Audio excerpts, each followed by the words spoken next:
Hello, everyone. Thank you so much for joining me. Tonight, we're talking about Jack and Lilly Sullivan, who vanished from their Pictou County home in Nova Scotia. A lot of things are being talked about right now, including a possible phone, or is it something else? I'm going to tell you my perspective on that. And Daniel's story is slipping every single day. The more he talks, the worse it gets. Should he keep talking or should he not? We got a lot to talk about on this one.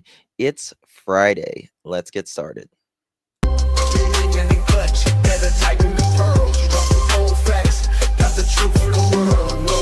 No fluff, just a real that we trust. Hold on to your seat, cause I'm coming in clutch.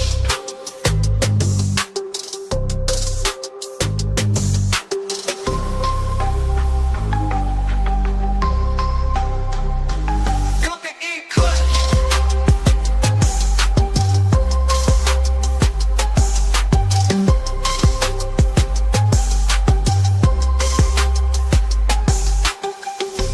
Coming in clutch, better tighten the pearls. Dropping cold facts, got the truth for the world. No smoke, no fluff, just the real that we trust. Hold on to your seat, cause I'm coming in clutch.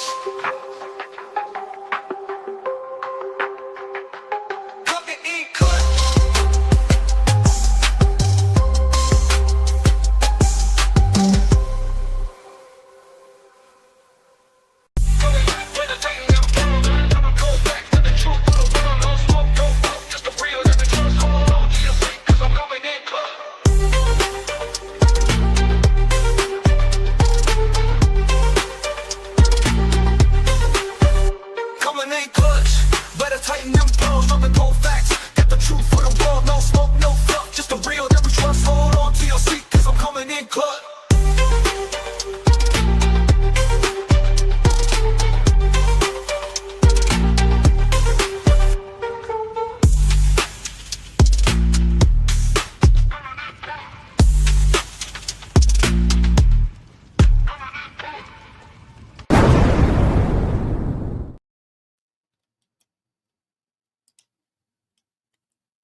Well, hello, everyone. Thank you so much for joining me. Really do appreciate your time.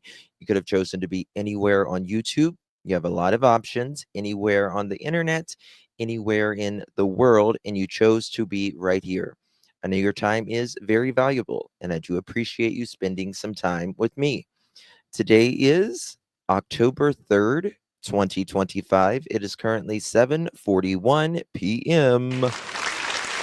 in the East Coast of the United States. Good to see you all, and there we go. Thank you all so much for joining me. We've got a lot to talk about. I've been doing this most of the day, digging and scratching around, and got a lot to talk about tonight. So, guys, happy Friday, number one.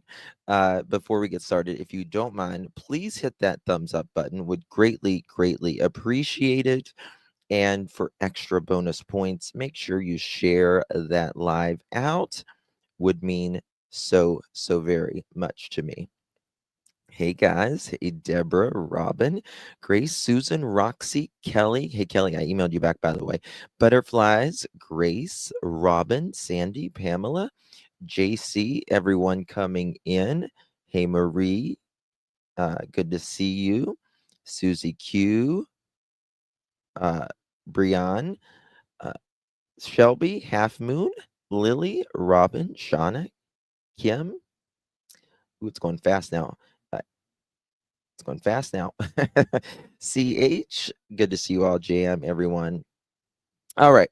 So, last night, I want to do something. I want to show you guys something. I don't think Sunny would mind. Uh, I was watching Sunny's live that she did last night, and sometimes some of the things she says, it just really cracks me the hell up. Uh, I think it's with her accent, and I clipped a little something because I'm going to start giggling when she says, "I swear to God, Daniel." I flip my lid. And she always, because one time Daniel told her, which was very rude of you, Daniel, which I'm not surprised of how you treat women. So, anyway, but I'm not surprised, Daniel. But he told her she should eat a bucket of KFC chicken or something like that. Now she uses it. And so I appreciate that. But anyway, listen to this. Honestly, Daniel, I swear to God, if you make it onto the world's dumbest criminals, you know, I'm not gonna lie. You know, I'll be amazed if you turn out to be innocent. And then you've totally made yourself always look guilty. That's on you, to be honest, and the circus that's happened. Okay. It's the Daniel, I swear to God. Honestly, Daniel, I swear to God, if you make it onto the world's dumbest criminals, you know, I'm not gonna. It's that part right there. Uh, Daniel, I swear to God. Um, it's just funny. It's just her accent. I don't know. It's just something about it to me that's funny. Like I don't know, for me, northern accents like New York and Jersey, but I mean, she's in Canada, but she's still got that to it, and it just funny to me. Okay, so guys, a lot's going on here. And creators are debating, and I'll show you guys um my thoughts on it. And I can tell you that everyone remembers whenever Jack and Lily had first went missing, and there was this Daniel was in the bathroom and someone needed to use the bathroom and he was making a ruckus,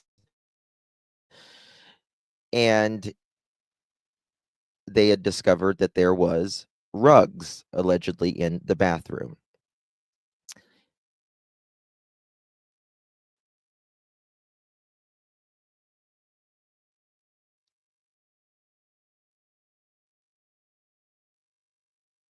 So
So sorry about that, y'all.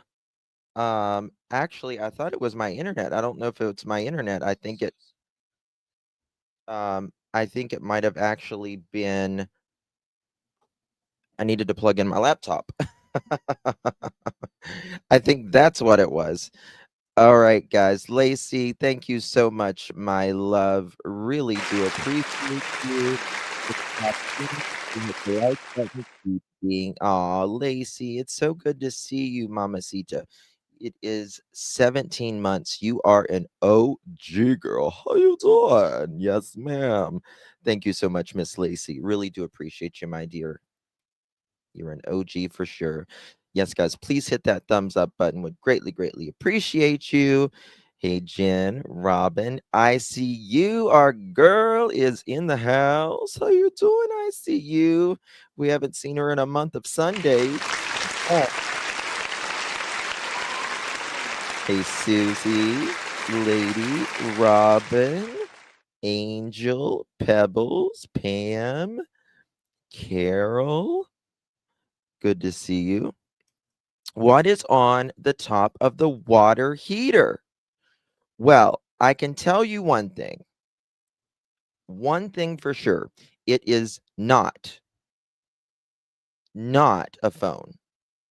But I can tell you exactly what that is. I can tell you exactly what that is. Lady for Justice, thank you so very much, my dear. Coming in clutch at 9 months. Here you go, girl. Thank you so very, very much. All right. So this here, what you see, it's definitely not a phone. The guts of this in the photo, it shows a very tiny green board with a micro USB, and there's a little spring that has a metal shield on this, and that's what you see when you crack open a modern day key fob or any remote control, not a burner phone. These are only in remote controls and key fobs. And it's very interesting that Sonny talked about this last night because Daniel says something in an interview that he did the other day, and it stuck out to me very interestingly. And I'm going to play that for you guys here in a little bit. This is 100% a key fob. When I had a Land Rover a few years ago, and my key fob like fell apart, like how the Land Rover works, it's got this bar that goes over your key fob, and sometimes it falls apart, and the damn box falls out as well. And it is absolutely 100% a key fob. So the question is, why would Daniel rip off a key fob? Why would he be damaging a key fob, right? Phones have a SIM slot, screen connectors, and more complex chips than a key fob or any remote control. And I'm going to tell you why, in my opinion, Daniel ripped this apart. Paranoia and evidence destruction, in my opinion. People who think that they're being watched sometimes believe car fobs have GPS trackers. They don't. They don't. But it still doesn't stop someone from thinking that. Now, I want to play a little something for you that Mr. Martell himself said. And I was thinking about this the other night, even before all of this was going on, because I knew he said it for a reason. I knew this mother chicken said this for a reason. You just got to bear with me 1 second. I pray to God I did not already throw it away. 1 second. If not, I'll just have to go back and... Okay. All right, so this is what I'll do. 1 second, guys. I have to pull this up.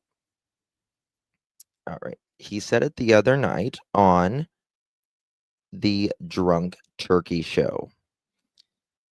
And nobody said anything about it, but I made a mental mark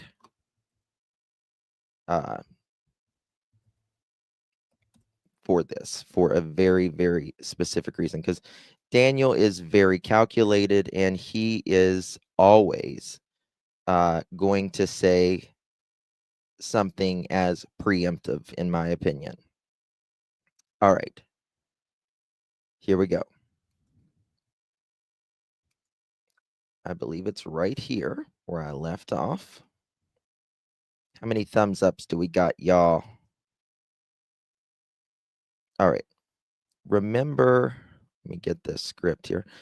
Links will be provided. Anybody that I played today is more than welcome, or will be provided in the description. And of course, they're always welcome to use anything I have, of course. So Daniel says, watch this.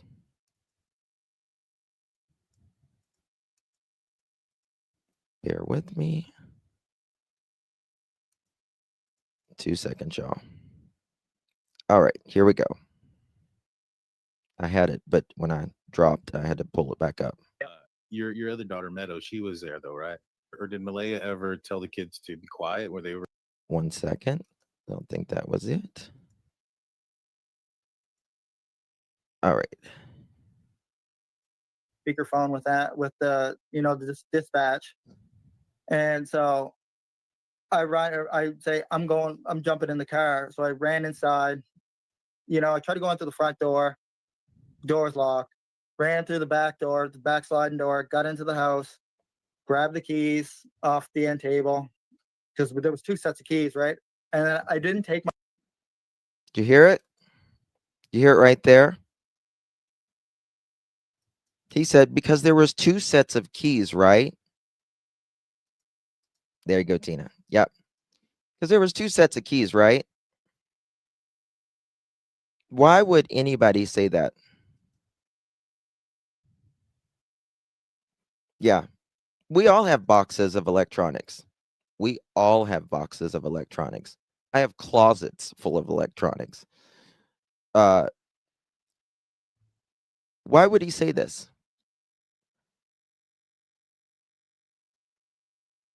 Sheila, I would bet. I mean, you're welcome to think that, but we're not focusing on the wrong person. Well, and you know what math people love to do, right? They love to take shit apart. They're notorious for taking shit apart. Not putting it back together, but they love to take it apart. They love to take it apart. Mama J, how you doing, girl? Thank you so much.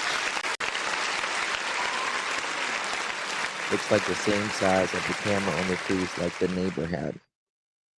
Really, really do appreciate you, Mama J. Good to see you, my dear. Thank you so much. Daniel talks about there's 2 sets of keys, because there's 2 sets of keys, right? Now, if I'm telling a story about someone in your family that goes missing, am I going to tell you there's 2 sets of keys? Am I going to tell you there's 2 sets of keys for Malaya's work or Malaya's car? No. That's completely useless information unless you want that to be out there. Absolutely, unless you want that to be out there. When he said this the other day, I knew he said this for a reason. We got a lot to dig in, but this is my opinion on this.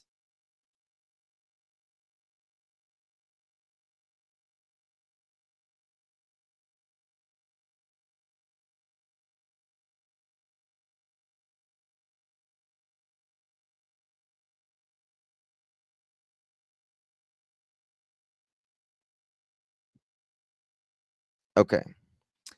Now remember, he says there was 2 sets of keys, right? And I didn't take my phone. He's associating how he's remembering this. He is associating the 2 sets of keys, the key fob and his phone, right? Which is a car can potentially track you. A phone will definitely track you. Your key fob won't, but a lot of times people still want to be sure, especially when they're paranoid. Hey, Daff, great live you did earlier.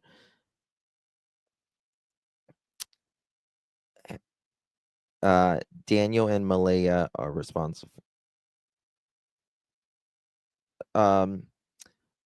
Well, I'm not going to say that they're responsible for unaliving anybody, but I can say, in my opinion, I certainly think that they know a hell of a lot more. Hell of a lot more.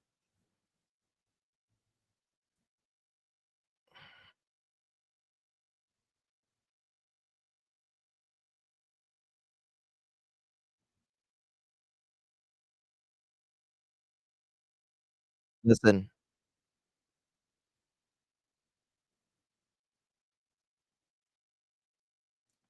there's no service out there anyway. It's not like I can use it. But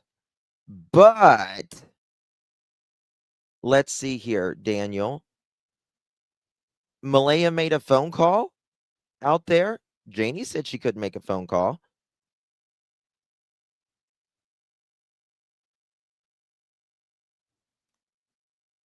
There he goes. There he goes again. He's talking about that phone with the keys. He associates them. I promise you guys. Promise you. Promise. That thing on the hot water tank is a key fob. No doubt about it. No doubt about it. I'm telling you. So listen what he says here.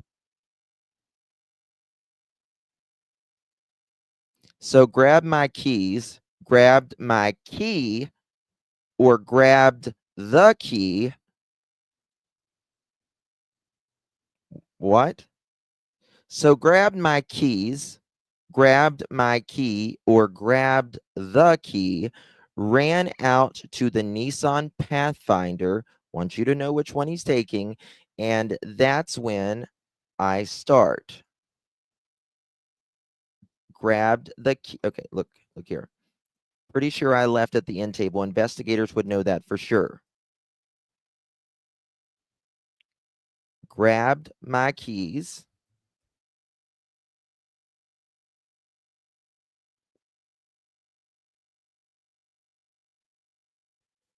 He's stuck on that key thing. He's telling you it's a key fob. I promise you, it's a key fob. It's not a phone. 100%. I can tell you, it's not a phone. It doesn't have the electronics needed in there for that. But it is a key fob. Oh my God, Kelly! Wow! Thank you so much. Oh my God! Thank you, girl. Thank you so much, Miss Kelly. Really do appreciate you. That is incredibly generous of you. If you received one of those, my voice is shaking now. If you received one of those, make sure you thank our dear Kelly for gifting you one of those pearl necklaces. Good to see you, cool. Hey, Joyous. Lily, Melissa, Blanky, Jen, Marquita, Fran. Thank you so much, Miss Kelly. That is so generous of you. Very, very, very, very kind. Very kind again. So this is exactly what he's saying, right? He's talking about, one second.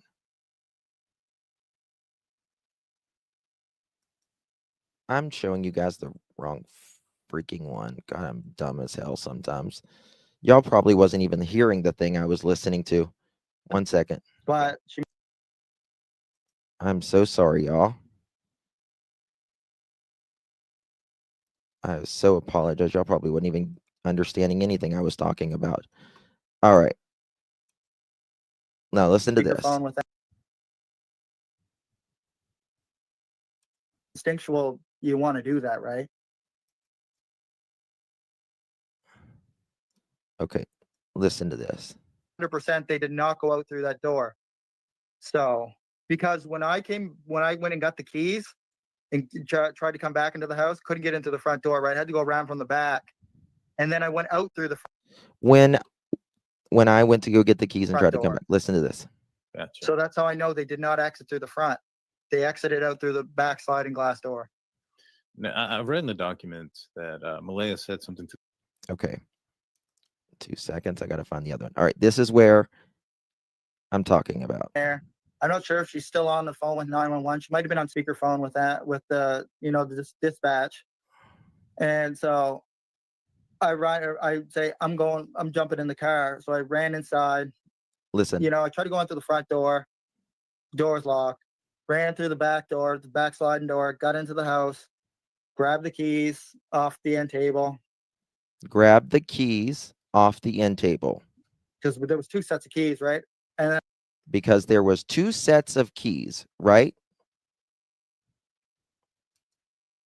I didn't take my phone. Well, I don't remember taking my phone because there's no service out there anyway. Not like I can use it. Listen what he says. The end table. Because grab the keys off the end table. There was 2 sets of keys, right? 2 sets of keys, I right? didn't take my phone. Well, I don't remember. He didn't take his phone. Remember taking my phone because there's no service out there anyway. Not like I There's no service up there anyway. can use it. So not like I can use it, but Malaya called 911. Oh, I left my phone on the end table. I'm pretty sure I left on the.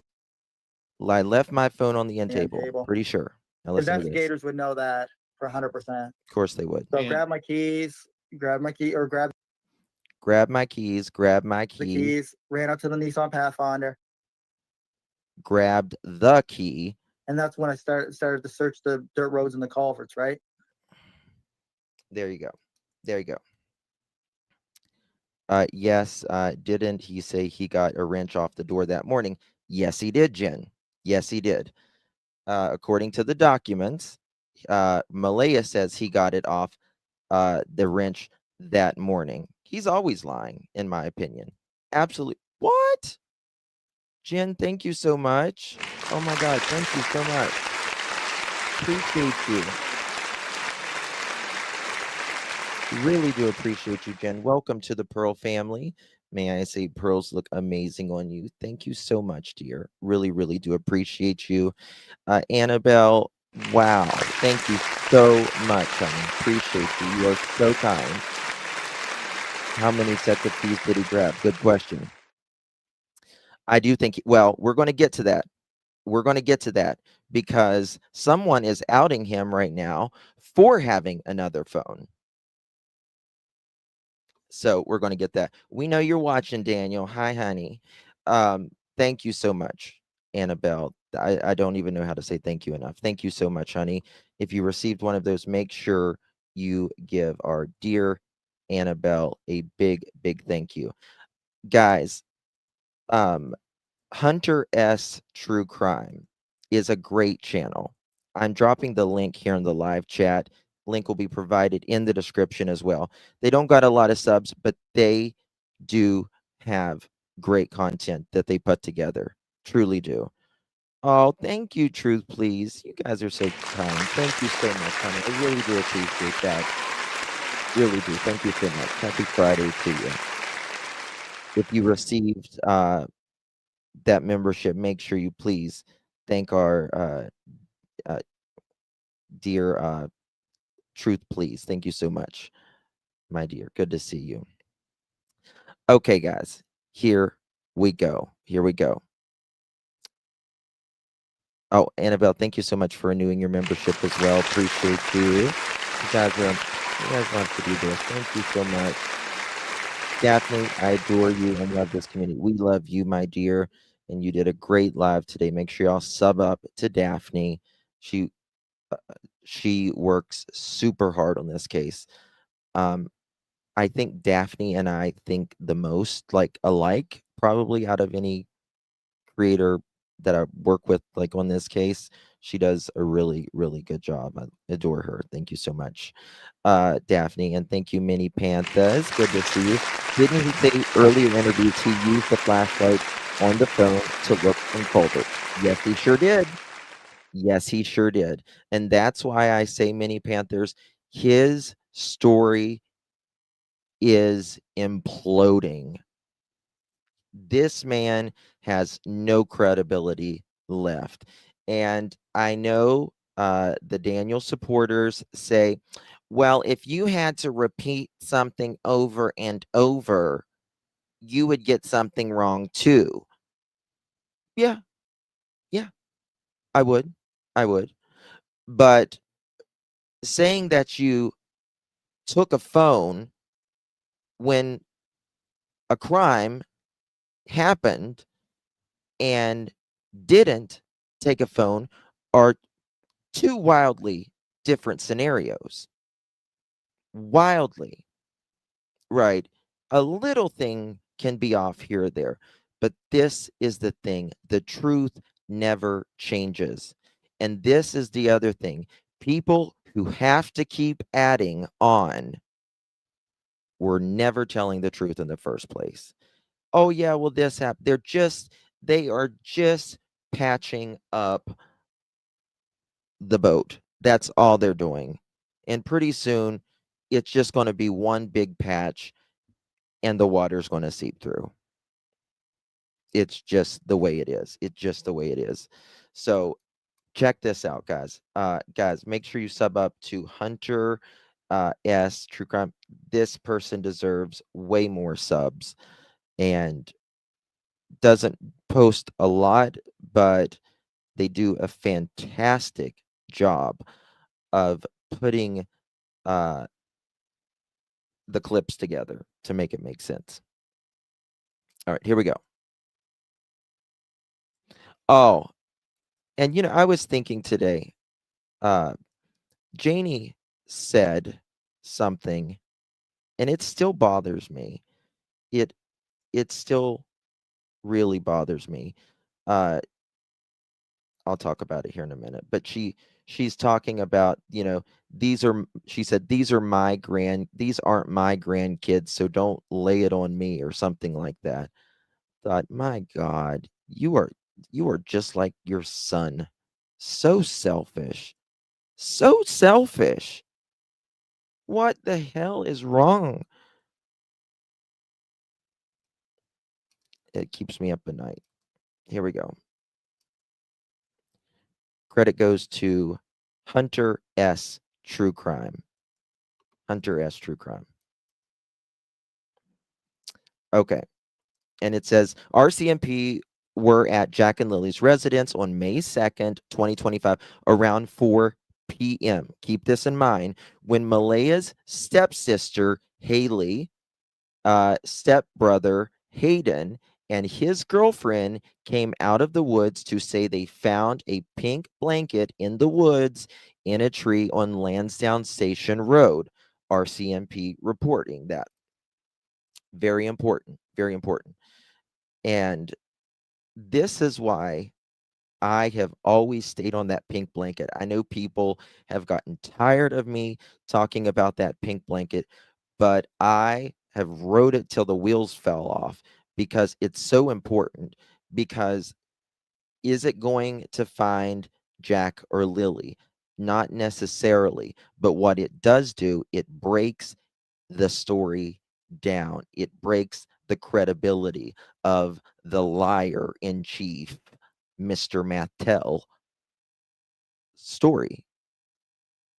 It breaks it apart, and his credibility is gone. If you will remember, for a long time, the RCMP would not, NOT, not speak to the fact of anything about a pink blanket, right?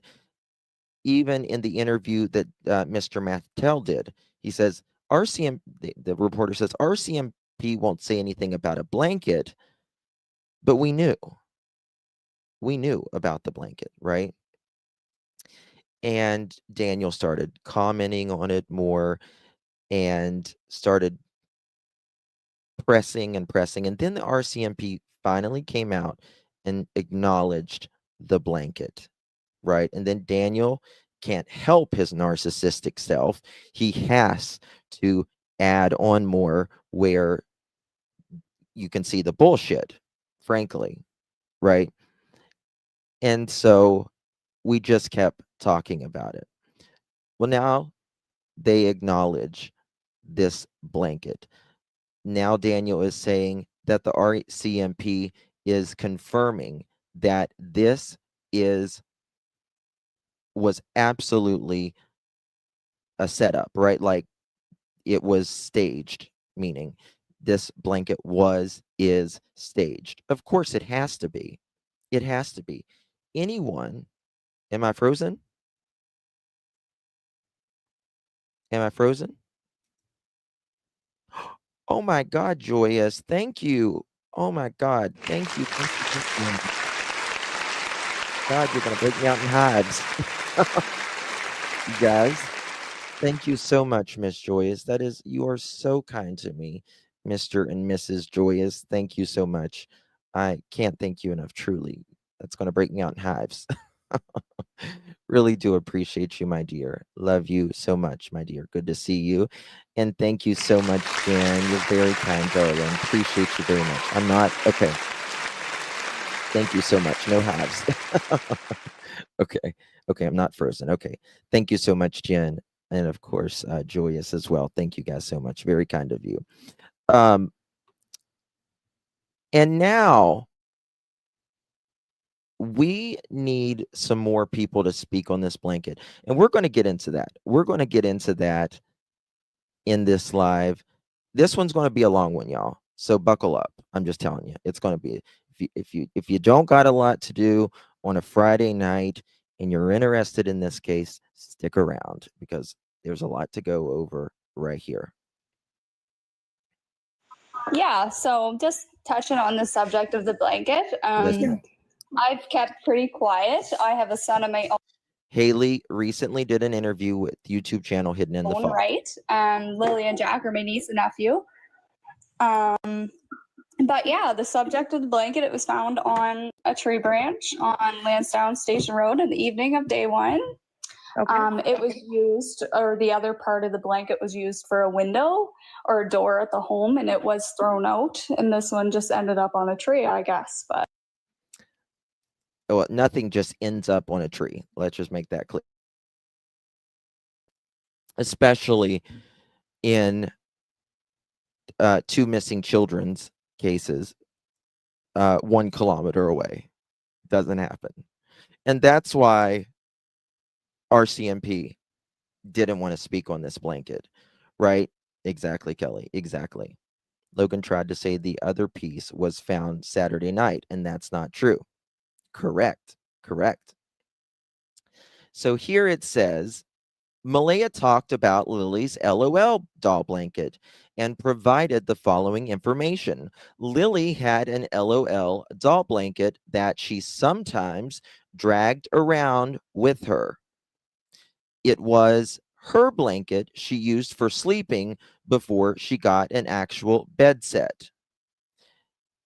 Redacted, and she didn't want it anymore. So Daniel used it to stop the draft from the door that wasn't properly installed.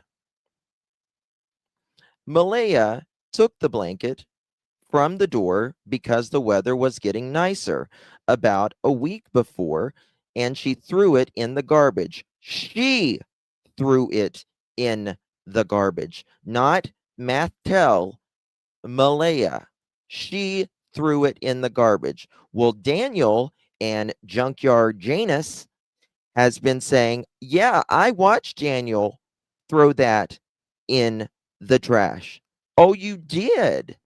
You did, Junkyard Janie? Are you sure you're not,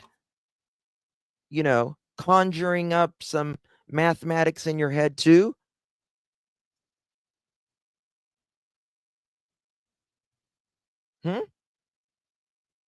Oh, wait. She threw it in the garbage. Malaya says she threw it in the garbage, not Daniel, not Junkyard Janie. There was already a piece missing from it when she did that because Daniel ripped it off when he put it up, which doesn't make too much sense to me. But oh, guys, this one's going to be a deep one tonight. Yeah, we got a lot to cover. Thank you, Robin. Good to see you, love. Appreciate you. Hey, Justin. Happy Friday, y'all. You beautiful pearls. I'm late, but later than never, I'm buckled up and ready to listen. Preacher Justin. Can we get some hallelujahs up in the chat? Thank you so much, my dear. Appreciate you. Really do appreciate you. Listen, we are doing this with all of our heart, all of our soul, and there is so many of us that are doing it, giving it all we got, to find these inconsistencies and to keep Jack and Lily's story afloat. So the RCMP doesn't get, frankly, lazy and keeps the pressure on them. The public interest, there always has to be a public interest. And if that's gone, then there's no accountability for the RCMP or any other case for that matter. So God, see our heart and help us all find the way to be of service to find Jack and Lily and all of these other children. Yeah. Interesting. And so you guys, I understand one of you took a photograph of the blanket and took it back to Malaya for identification? Yes, Hayden and I did. Yeah. Okay. And then she said, yeah, it is. And so you called the police who went and, I guess, collected it? No, the police were already down searching that area, but it was in such an open spot that cops were already down there. And Okay. I need to back this up just a tad. They showed a picture to Malaya and Daniel, who confirmed the blanket belonged to Lily. Now, we know that Malaya saw the blanket and confirmed it. It also says here that not only did Malaya see it, Daniel seen it. Right? Which Daniel denies. Which is very, very interesting. Hayden said the blanket was hanging 3 to 3.5 feet off the ground and hung up like a bath towel. He described as a pink, fuzzy, girly blanket. Oh. Well, do you mind if I show you guys something here for a moment? Let's see. Remember how an individual, damn it, I hope I didn't delete it. An individual said that it was hanging on the porch, that there was a blanket hanging on the porch. Well, there absolutely is and was. It's a little blurry, but I will show you. Let me see here. I hope I'm doing this right. I'll just do it like this then. Okay. 2 seconds.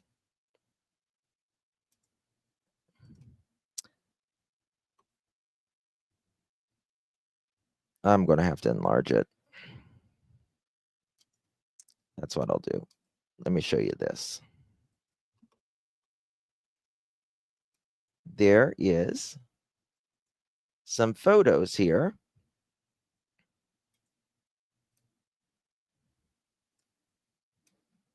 That they're not the best quality, to be honest with you, but we'll see it here nonetheless. Okay, watch this. Check this out. Guys, please hit that thumbs up. Greatly, greatly appreciate that. All right. Like they were hanging like bath towels on the porch. Oh, look at there. Look at there. Pink blankets hanging like bath towels. Right? Could that be a different blanket? It could always be a different blanket. But tell me, where's this blanket now? Where's the blanket now?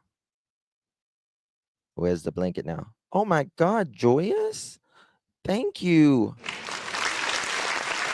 God, thank you. Thank you, thank you, thank you, honey. That is serious. Thank you, Mr. and Mrs. Joyous. I really do appreciate you. There it is. Yes, there it is. There it is. If you received that one of those pearl necklaces, make sure you thank our girl Joyous, Mr. and Mrs. Joyous. Very kind of you. Very kind of you. So look at that. Okay. Just remember this. Just remember this. Because remember, there was an argument with Logan and I guess it was Hayden about the blanket hanging up. Yeah, it is. And so now remember, Daniel is not only trying to throw Malaya under the bus, she's trying to throw, is it Hayden? Malaya's sister under the bus, and she's trying to throw the Daniel's also trying to throw the neighbor under the bus. Anybody he can, right?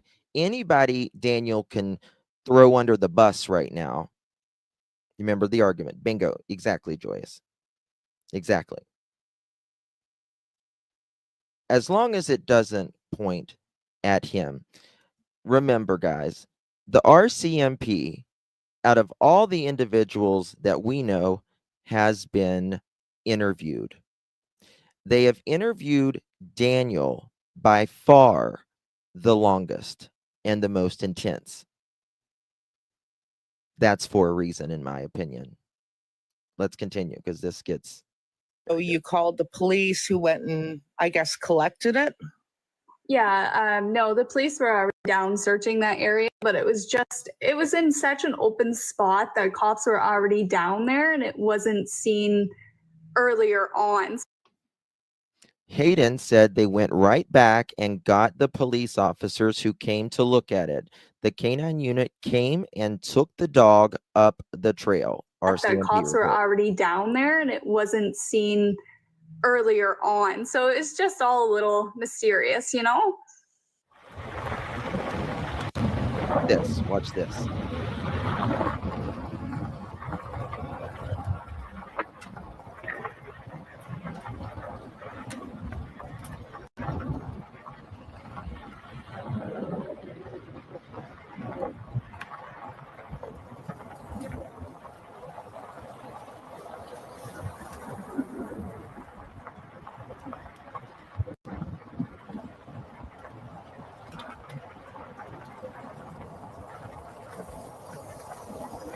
And also, remember, Daniel and Janie here touch different branches, right? Different trees by far. Daniel says he ever saw the blanket on the tree. But he's also pointing where the blanket was on the fucking tree. Not very intelligent, Daniel. Not very intelligent. If you never saw a picture like you're claiming, never saw it, in person or anything like that, you're not very intelligent about that part, Daniel. Sorry. Okay, let's continue. And this is where the blanket. Watch this. Clearly, Watch. she was visible from the road, like 15 feet from the road. Maybe not even. Yeah, a little more than 15 feet.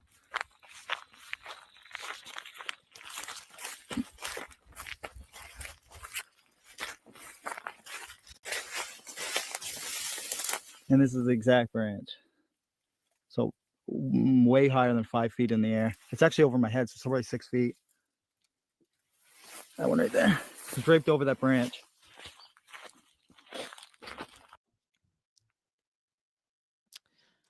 It's over his head, and Daniel, acts like he's having a hard time reaching it himself. But if you're having a hard time reaching it, Daniel, I'm certain a preschooler and a kindergartner would definitely have trouble with that. And certainly a woman, right, Daniel?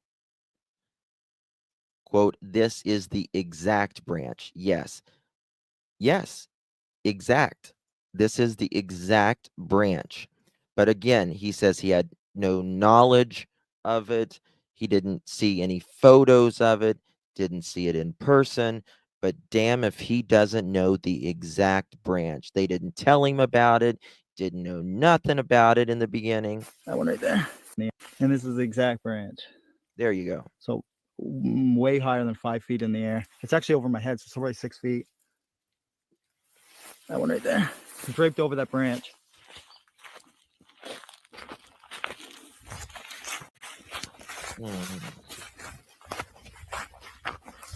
Hey, Whispering. Good to see you, doll.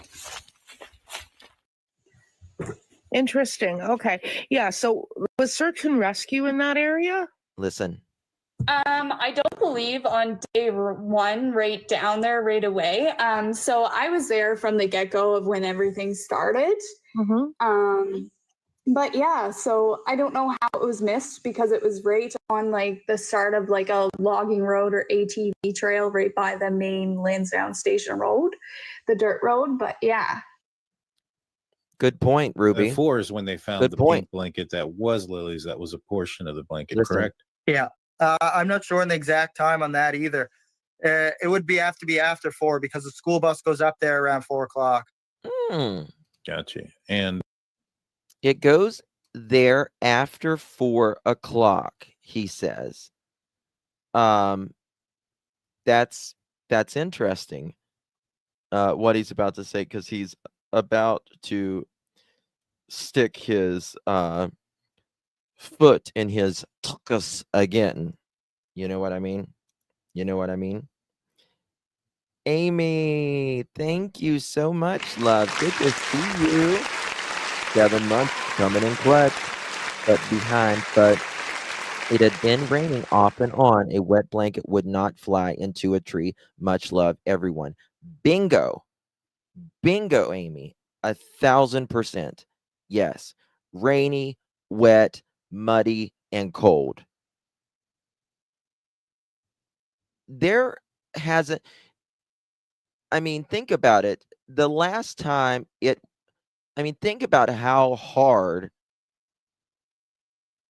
a blanket would have to blow 1 kilometer away. But it gets better. This is a brilliant video. Hunter did here. Brilliant. Very, very true, Amy. Thank you so much. Thank you so much. Good to see you, my love. Oh my God, Shannon. Thank you, honey. Thank you, thank you, thank you. That is so generous of you. Thank you so much, my love. Good to see you. You're very kind to me, Shannon. Thank you so much. And thank you for being a great mod and member and all the above. Thank you so much, my friend. Good to see you, Miss Shannon. You're such a sweetie Petey. Dina Lynn coming in clutch. She's an OG. Dina, love and hugs. Come on, love you, Dina Lynn. Good to see you, my dear. Thank you so very much, my friend. Good to see you. Love and hugs to you. All right, so listen to what Daniel says right here again. At 4 is when they found the pink blanket that was Lily's. That was a portion of the blanket, correct? Yeah. I'm not sure on the exact time on that either. Listen. It would have to be after 4 because the school bus goes up there around 4 o'clock. He doesn't even know the exact time. Gotcha. And we don't know Because anything about this that blanket. school bus, it goes up and it actually goes up and turns at my Uncle Ron's house, which is about 500 feet past where the blanket was found. Gotcha. So, and the bus usually goes up there, and the bus usually makes its way up there around, I don't know, 3:55, between 3:55 and like 4 o'clock. And okay, this bus has 3:55 and 4 o'clock. Well, they found the blanket, I think, at 3:45-ish. Daniel. Cameras, correct? Yeah, the buses do have cameras. When they looked at the footage from the outside of the buses, the blanket was not there. Interesting. And it went. That is a quote from Daniel. When they looked at the footage from the outside of the buses, the blanket was not there.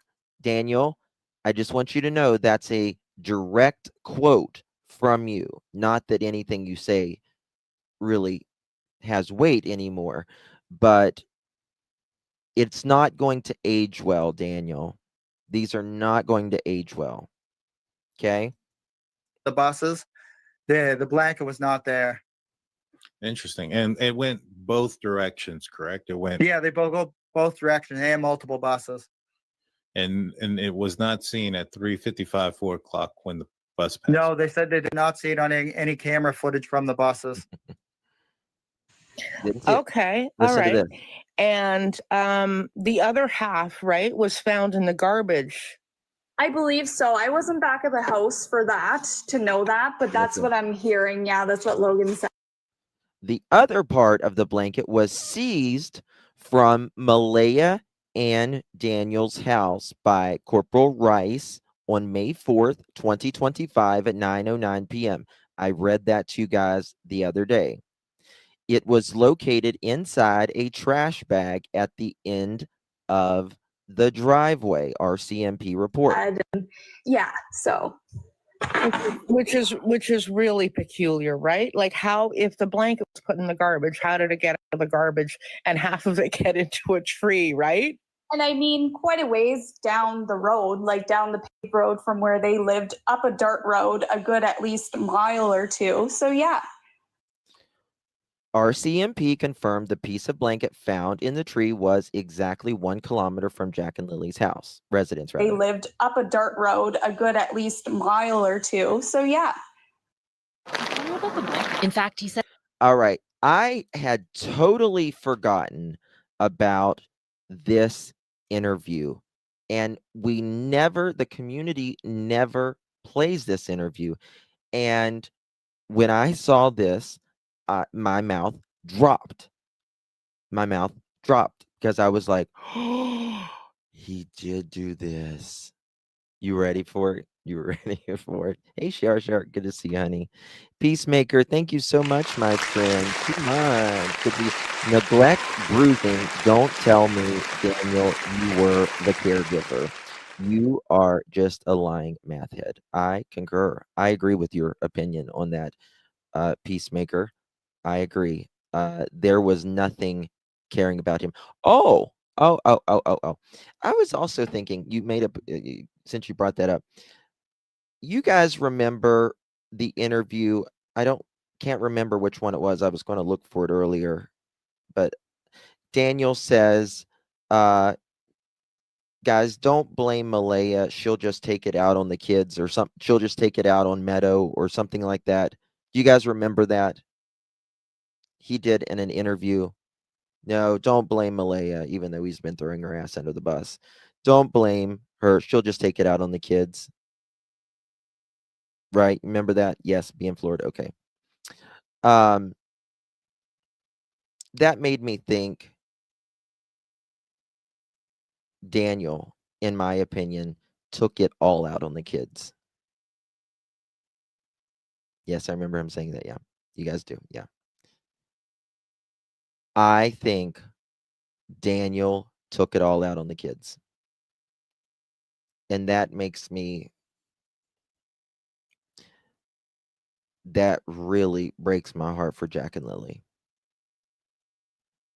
It really breaks my heart for Jack and Lilly. Whatever. Oh, it's gaslighting and projection. Absolutely, Jen.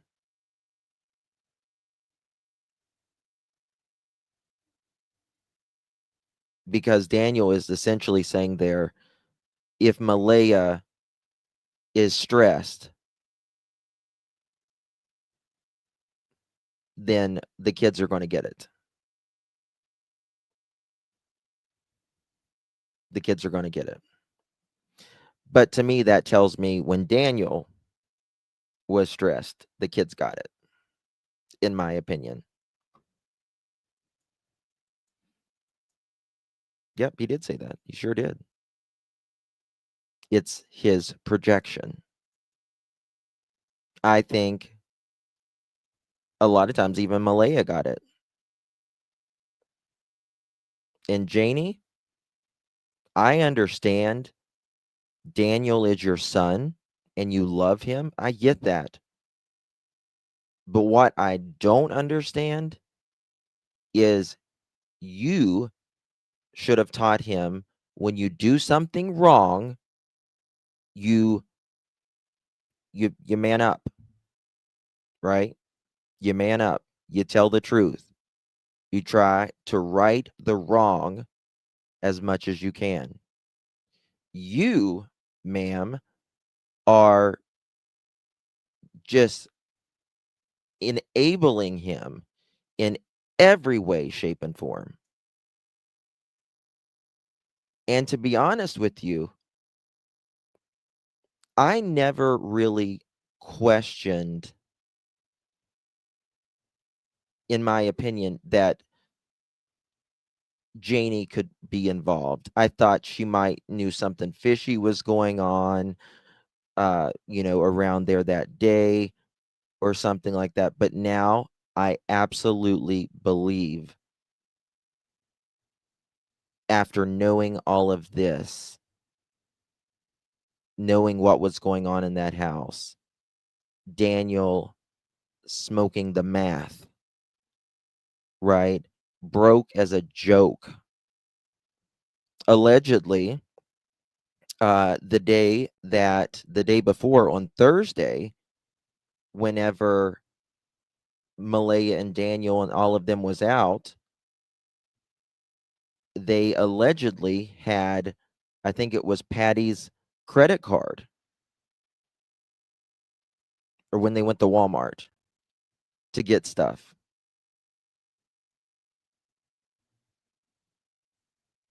They didn't even have enough money to feed themselves. Now, the Canadian government is much, much more generous and gracious to struggling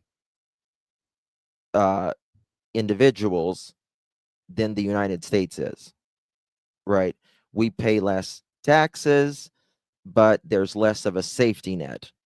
They do, the United States, we do have the welfare system and all that, but Canadian is you pay hell more taxes, but you have a more safety net when the bottom drops out.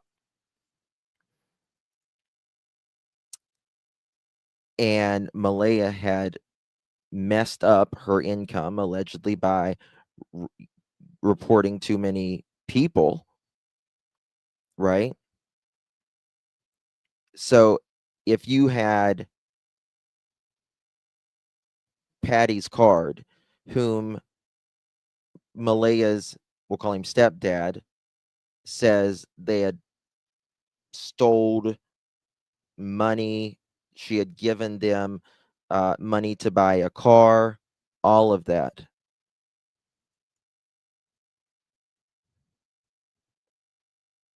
And she's feeding the kids, you know, and buying all of their stuff that they were when they were gone Thursday. Have milk and oranges program for low income. Yeah. That's true, but only for some Canadian sensitive subject. I don't know what you mean by that, Jam. But I mean, that's the thing. Daniel's working 1 day a week. He's getting some money. But where's all this money going? Like, they don't pay rent. They don't have a car payment. They pay an electric bill. That's it. And they're supposedly $30-some thousand in debt. How do you get $30,000 in debt when you don't have car payments, a house payment, or anything? Yes, the math money. Hey, Abigail, good to see you. Good to see you, honey. Oh my God, Robin. Thank you, honey. Thank you so much. Thank you, Thank you so much, Robin. I really do appreciate you, my dear. So good to see you. Much love to you, my friend. Really, really do appreciate you. Love. I mean, they didn't even have a washer and dryer in their house, right? Didn't have a washer and dryer in their house. And they're doing their laundry every 6 weeks. Like, all they had was time on their hands. That's all they had was time on their hands, right? Because they didn't work. They didn't do anything. And the place was still a pigsty. It's a bad system. Daniel being an example, he was working. They probably collected Serbs because the Canadian government was handling out 2,000 checks every 2 weeks without properly vetting people. Yeah. I'm just saying they're getting money. It's like, where the hell is this going, right? And the two shifts that, the two shirts that went missing, was he afraid if they were found because he could accuse somebody of trying to set him up and properly evidence on them. Yeah, well, he said that. He said Malaya took his two shirts and she wrote a letter on the with lipstick on the bathroom mirror. No, Daniel, you're ridiculous for saying that. Number one. And then he says, I'm kind of scared because if those shirts are found with Jack and Lilly, I've been set up. Right? 30,000 in debt because it was owed to the Revenue of Canada for false claims. So no tax refund, no GST check, no carbon tax credit. There you go. There you go. Just craziness. It's just craziness. There has to be a better way for our kids, guys. There has to be a better way for these children that are on the fringes of society. They are suffering every day. Every day. Insanity. As he's tried to help. All right. Here's a better shot of the location of the proximity to the road. All right. Look at this very, very closely, guys. Watch this. This is not that far from the road, right? Check that out. Check that out.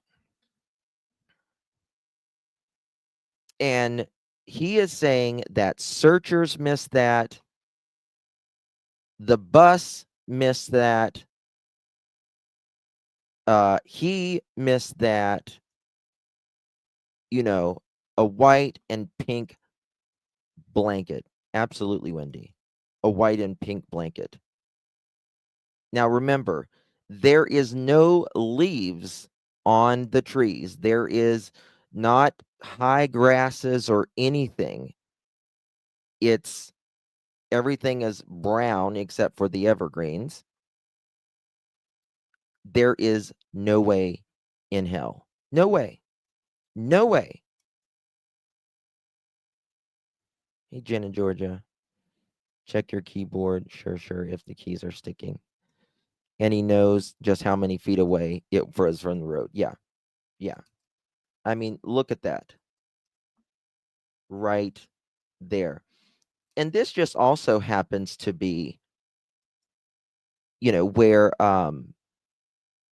down the road close to his dad and his uncle. Just spruce and pine trees just budding of the other trees. Yeah. Remember, it's practically the end of April. It's 1st of May, May 2nd, right? So there's that. Oh my God, Amy, thank you so much, honey. It's so generous. Thank you, baby. Good to see you. How you doing, Miss Amy? So good to see you, my dear. Thank you so much for your support, and thank you for being a member. Really, really do appreciate that, my dear. Hope you guys are comfy because there's a lot to talk about in this live today. A lot. So get your favorite snack and your favorite beverage. Mine's a Diet Pepsi. And we got a lot to talk about. Thank you so much, Miss Amy. Good to see you. Really do appreciate you, my dear. Abigail, good to see you, dear. Love the lipstick. Well, thank you, darling. Thank you so much. Really do appreciate you, my dear. Good to see you, Abigail. And thank you so much for your continued support and being a member. Love you, darling. Hey, Miss Vicky, welcome to the Pearl family. Welcome, my dear. How you doing? Good to see you, Miss Vicky. Y'all welcome Miss Vicky 48 up in here. Welcome to the Pearl family, Miss Vicky 48. Good to see you, my dear. And Christine, thank you so much, my love, for renewing your membership. Appreciate you very, very much, my love. Good to see you. And always so thankful for you being here, my dear. They aren't broke. How can you be but rugs? Yeah. If their asses are in debt from what? Credit cards to have an actual income at first, bro. Exactly. 1,000%.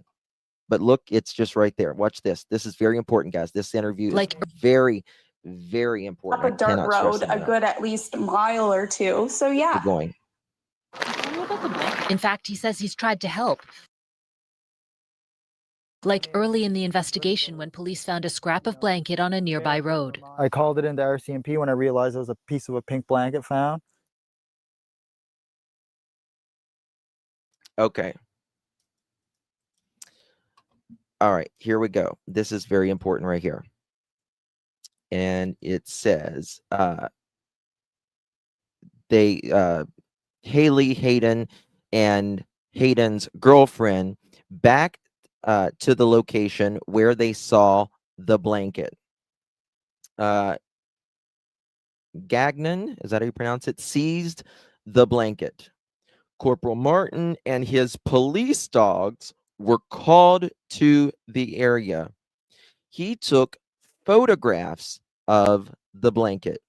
He walked for about 1 kilometer in the area with the dog on an adjacent trail.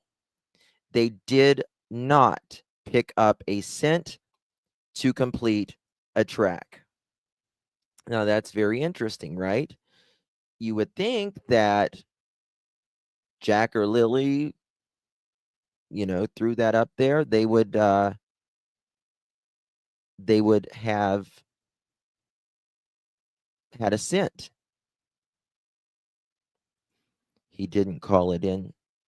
What's that? He seems to avoid that cousin Logan was with them. Yeah, we're going to get to that. We're going to get to that. Going to get to that in just a second as well. The rest Watch was this. here in Martell's trash bin. That blanket, one of the only. The rest was here in Martell's trash bin. Shit, I was muted. Sorry. Look at this.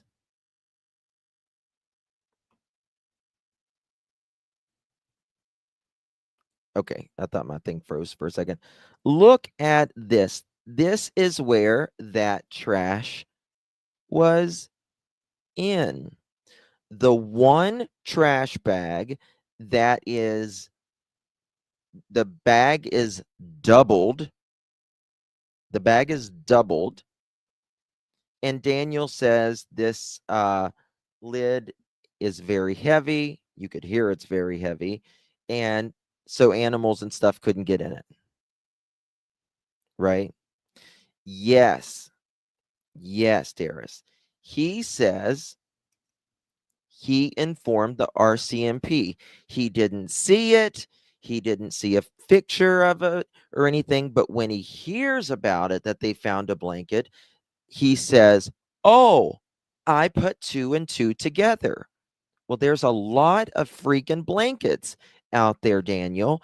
And how would you put it together if you hadn't seen it, didn't know really anything about it until then? And certainly Malaya says she throws it away. Not you. And we got to remember, who was the first person to lie if that was Lily's blanket or not? It was Mr. Martell. Yes, it was him. It is the only thing to date that he has taken accountability on, saying he was scared. But there's no need to be scared if you're doing something good and right in finding the 2 missing children that call you stepdad in your home.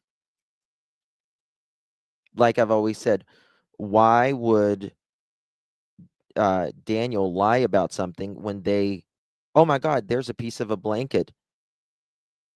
We might be on the right track because that is Lily's. How could it be a kilometer away? I don't know.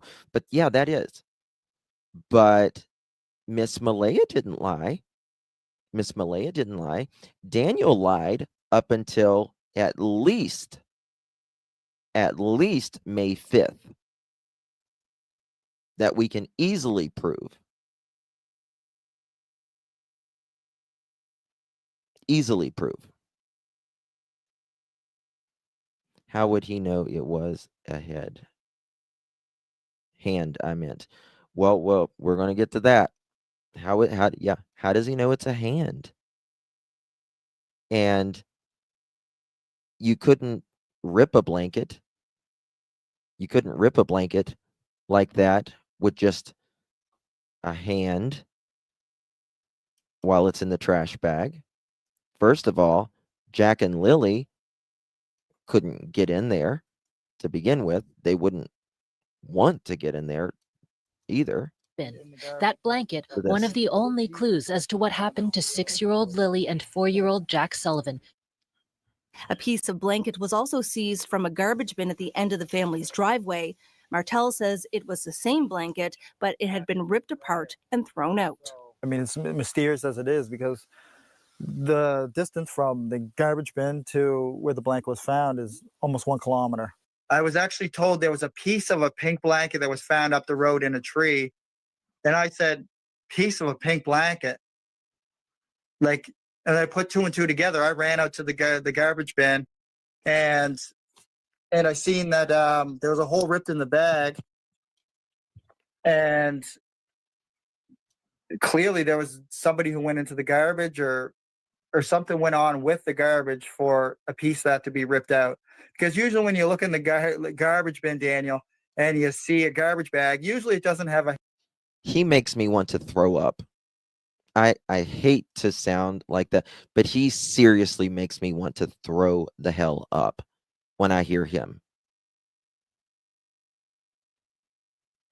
Just absolute lying for filth on a 4 and a 6-year-old baby. Sitting there, your beady ass eyes, Daniel, lying your ass off on a 4 and a 6-year-old who are most likely deceased. I think he is, Rickson.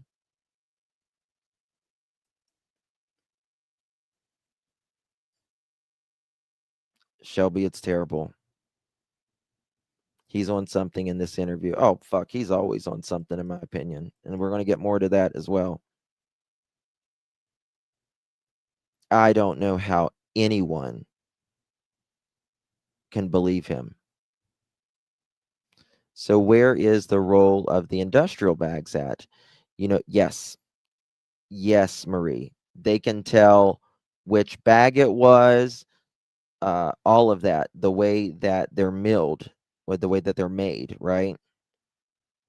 They can tell where they got the bags by codes and how many bags been ripped from that roll. So did Jamie had them bags or Daniel? Look at his smirk. I know, Joyce. It makes me sick. This is the number one thing that drives me nuts about these cases is when you know that someone knows something. And I was thinking about all of those searchers out there. Just so many resources. And they said some people couldn't even get out Jack and Lily's name because they were so upset, but they were looking still. Just hundreds of people throughout 7 days or something. The resources, them sacrificing literally potential life and limb themselves,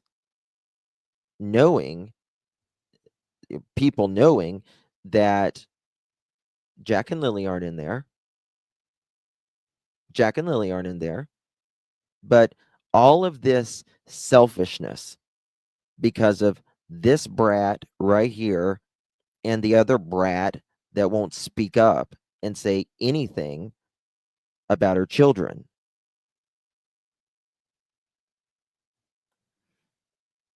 It's so disgusting.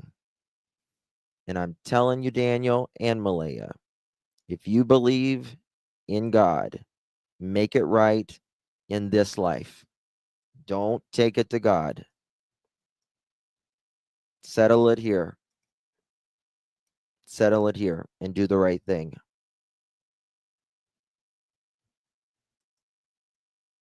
Insanity. A hand-sized hole ripped in the side of it. That's interesting. A hand-size hole. Hand-size hole.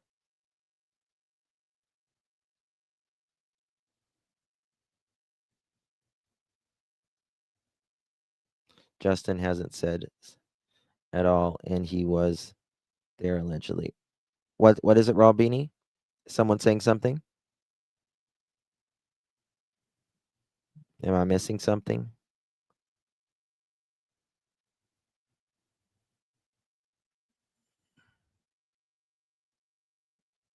Did I miss something that I needed to address? I'm not going to spend too much time on it, but I don't see. anything. Conveniently, he was the one who put the blanket in the garbage and also lies about it, saying it's not the kids. Yes, Abigail, but you got to remember, Malaya in the documents says she actually. Oh, talking about Justin, the brother. Okay, gotcha. Malaya is saying that she put it in the blanket or in the trash. Isn't it amazing how Malaya will say she was asleep, or sorry, Daniel was asleep, she was awake, and Daniel will say, no, Malaya was asleep, I was awake.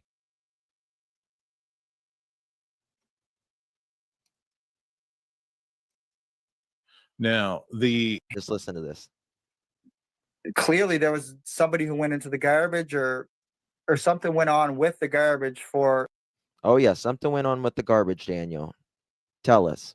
A piece that to be ripped out, because usually when you look in the garbage bin, Daniel, and you see a garbage bag, usually it doesn't have a hand-sized hole ripped in the side of it. That's interesting. Now, the pink blanket, when they told you about it, did they show you a picture? The piece? The piece of the blanket? No. Oh, okay. No. So they just told you they found a piece, and you went to the. Yeah, remember, he says they didn't show him. They didn't show him the blanket. But the document says that they do. And we have him quoted saying up until the 5th that it was not Lily's. And he also says right up here, again, when he's talking about Lily, he says that it wasn't Lily's and none of that stuff was Lily's when they found the bottle and all that. And then he goes, Lily's or Jack's. It's crazy. Is he sitting in a chicken coop?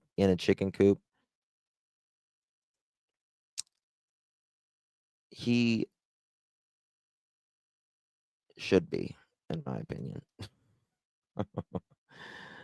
Oh, Christine, thank you so much, honey. That is so generous. Thank you. My goodness. Thank you, love. Very kind of you, Christine. I read a post stating CTV announced that there will be, yes. Do you know if this is true? This is 100% true. Yes. You might have missed a part of the live yesterday, Christine, but yes, they are going to be giving an update this coming week about what they allegedly found. Hey, Soldier, good to see you, honey. Me and you, good to see you. Oh, he's late. Good to see you. They are doing an update this week, and also Daniel continues to talk about that. He was in. Let me just show you how. Let me see if I can find it real quick on my phone. Let me just show you how full of shit Daniel is and how inconsistent he is. Don't pick on chickens. I know, Kylie, I shouldn't have because I've got chickens of my own. I know. Sorry, chickens. The garbage bin, and where in the garbage Listen bin to this. Listen. Was the bag that had the other part of the blanket? Was it towards the top, in the middle, there the was bottom? These were like large industrial sized garbage bags, right? Okay. And Mom would always yell at me, don't put so much garbage in one bag, because I would always make the bags like really heavy, right? Okay. And so I had the blanket was in a garbage bag, but there was another garbage bag that was inside, right? So it was like double bagged. Interesting. And you could see I keep wanting to say a hole that was ripped in the side from a hand that went down inside of it and pulled something out, but it looked to be like somebody put their hand in there and ripped it out. But the bag, the blanket was still at the bottom of the bag, right? It wasn't pulled all the way out. It wasn't anything like that. So was the trash bag in the bottom of the can or on top of like all the other trash? It was the garbage bag. That one big garbage bag. That was like a 60-pound garbage bag, and it was just that was the only bag that was in there. Oh, Was- okay. So there wasn't that any one? other trash Convenient. on top. No, of it. there was nothing else on So piled on top of convenient, it huh? or underneath it. So if somebody opened the Mhm. bin, that's the first thing that they would see. Yeah, they would be able to see the pink blanket in there. Yeah. Okay. First of all, you didn't answer the question right. That's not the question. He didn't. And see, I think the other Daniel should have called him out on this. It was just that was the only bag that was in there. Oh, Was- okay. So there wasn't that any one? other trash on top. No, of it. there was nothing else on piled on top of it or underneath it. Nothing piled on top of it or underneath of it. But here in a little bit, he says it was on the top, and then he says it was on the bottom. Welcome back, Peace. And he says, so when you open it, would you see it? You're not going to see it as soon as you open up the trash lid. No. You have to get in the bag. It's crazy. So if somebody opened the Listen. bin, that's the first thing that they would see. Yeah, they would be able to. No. If somebody opened the bin, that's not the first thing they're going to see. They're going to see a trash bag. And it's supposedly doubled.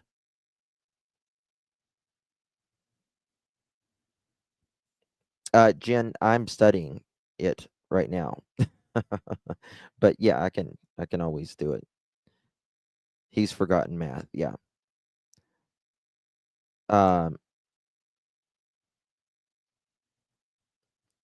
Who, Denise? So who is he trying to say got in the nasty trash and took the blanket? Well, he's thrown Malaya under the bus, but it seems like he's throwing Malaya's stepsister under the bus with that. And you can't make it up. Just like Daniel says, someone looks like they put their hand through it. When he was talking about Jack and Lilly going outside, he's like almost like reliving it. He's like, they got on their shoes and then they went outside, I'm assuming, and then they went out to play. Just like, come on.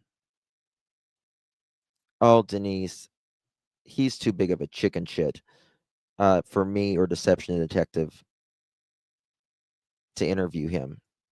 He's way too big of chicken shit for me or Deception Detective to interview him. Because let me tell you something. We ask follow-up questions and straightforward questions. And that's not who he wants. That's not who he wants. When you pull a receipt and say, "Oh, really? So why did you say the complete opposite on this day?" Right? Or how would that have happened? I mean, respectfully, in this interview, none of that is given. It's just letting him talk and no pushing back, really. See the pink blanket in there. Yeah. Okay. And so it seems like in the documents that it alludes that they showed you guys a picture and that you guys confirmed it. Was that, if you didn't see a picture, do you know if Malaya did? I'm not sure if she did or not. I have no idea. You do, Daniel. Yes, you do, because the document says you both seen it.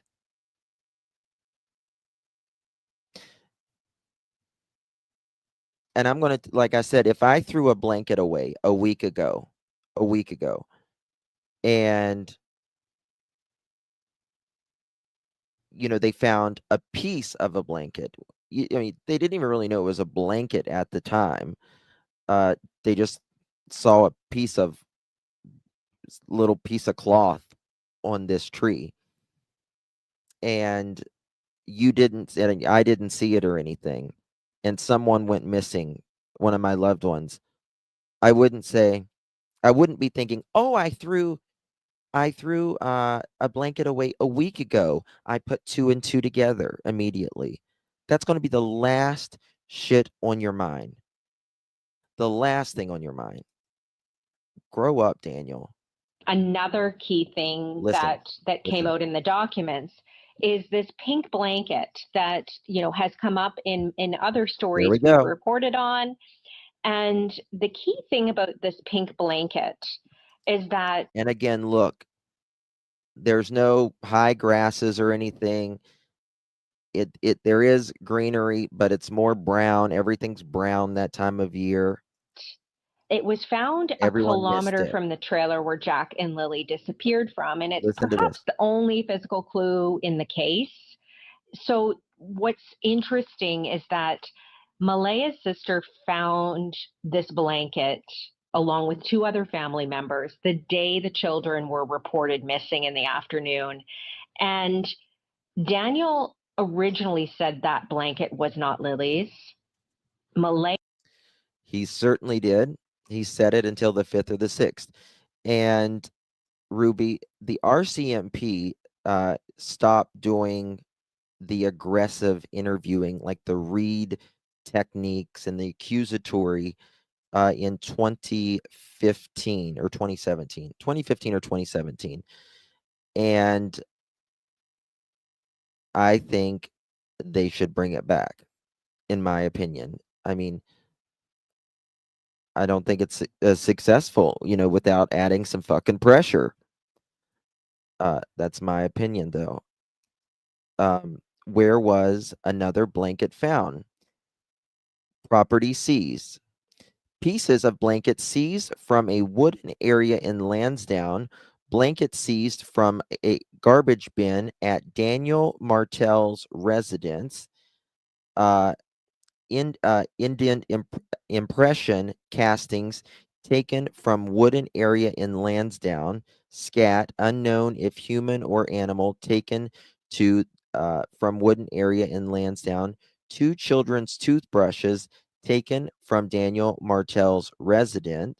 They're wanting DNA. Sock and piece of purple fabric taken from wooden area in Lansdowne. In my opinion, I just have a feeling that sock was also planted as well. But I think they just said it wasn't this. That's just an opinion of mine. That's not a fact. I want to make that extremely clear. But I think a few things was probably planted. Maya said the blanket was Lily's afternoon. Very and important.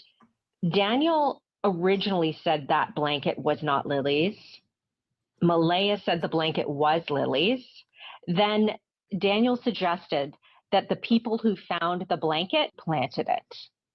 So I spoke with Malaya's sister, Haley Ferdinand, who found the blanket, and she denies having planted any.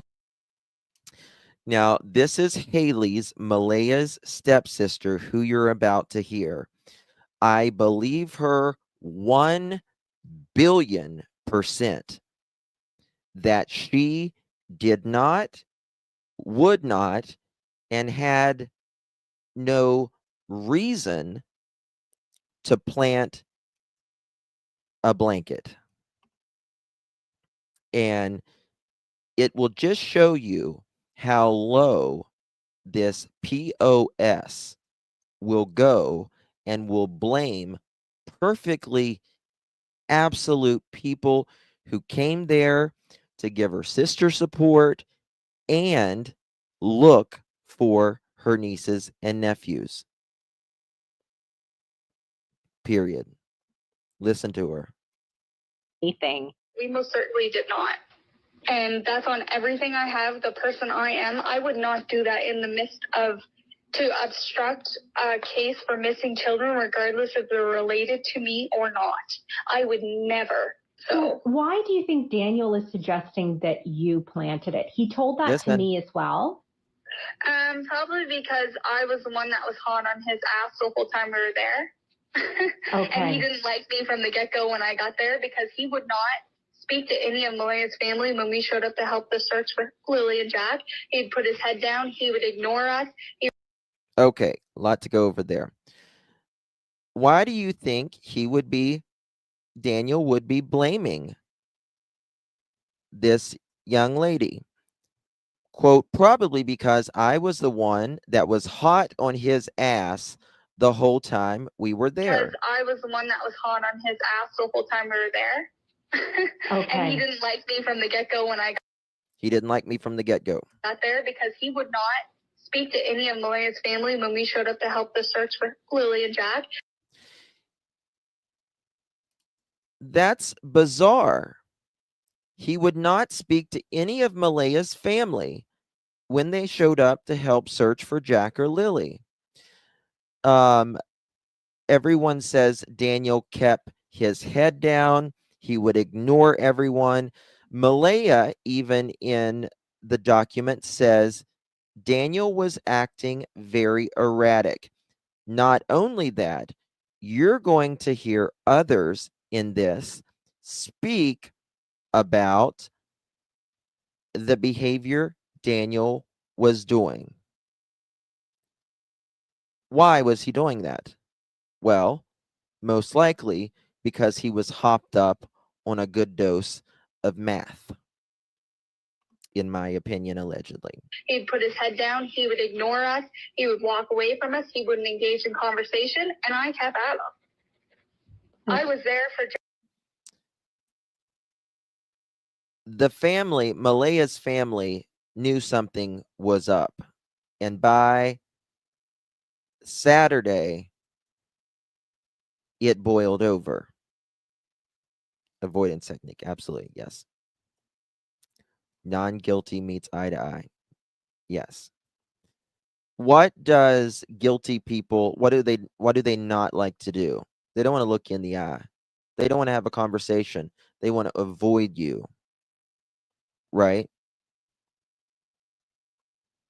They feel like you can see through their bullshit. Big clue, Meep. Yes. But that's not even the start of it. Jack and Lily, and I'm still here for Jack and Lily. We're not sure what all of this means, Listen. but it's very interesting information and perhaps the only physical clue that the public knows about at this point. And that blanket, police have told us, has been sent for forensic testing.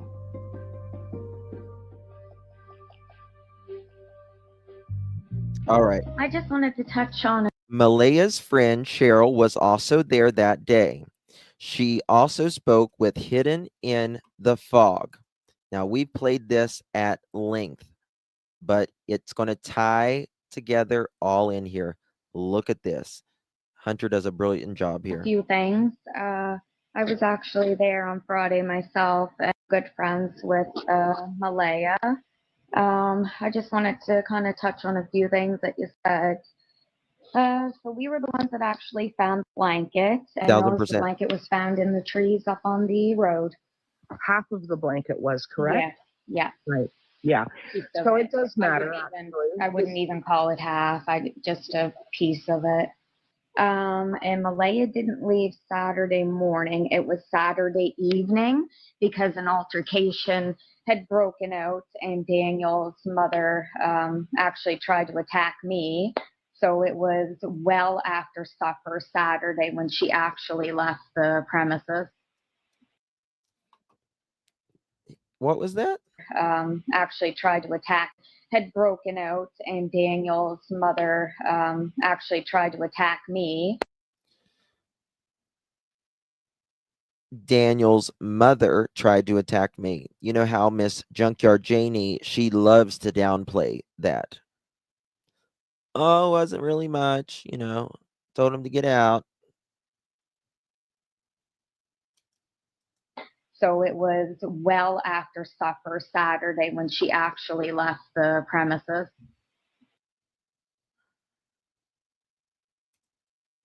I do just want to touch on a subject, though. Absolutely. The Cadaver. family Listen to this. altercation that happened in the driveway. I was there for that. Okay. This is Malaya's stepsister, Haley, on the channel Hidden in the Fog. She's going to give her account on this. Listen very, very closely to this. The family altercation that happened in the driveway. I was there for that. So there's a big piece that Logan has left out, and I'm ready to share that. Big piece, Logan.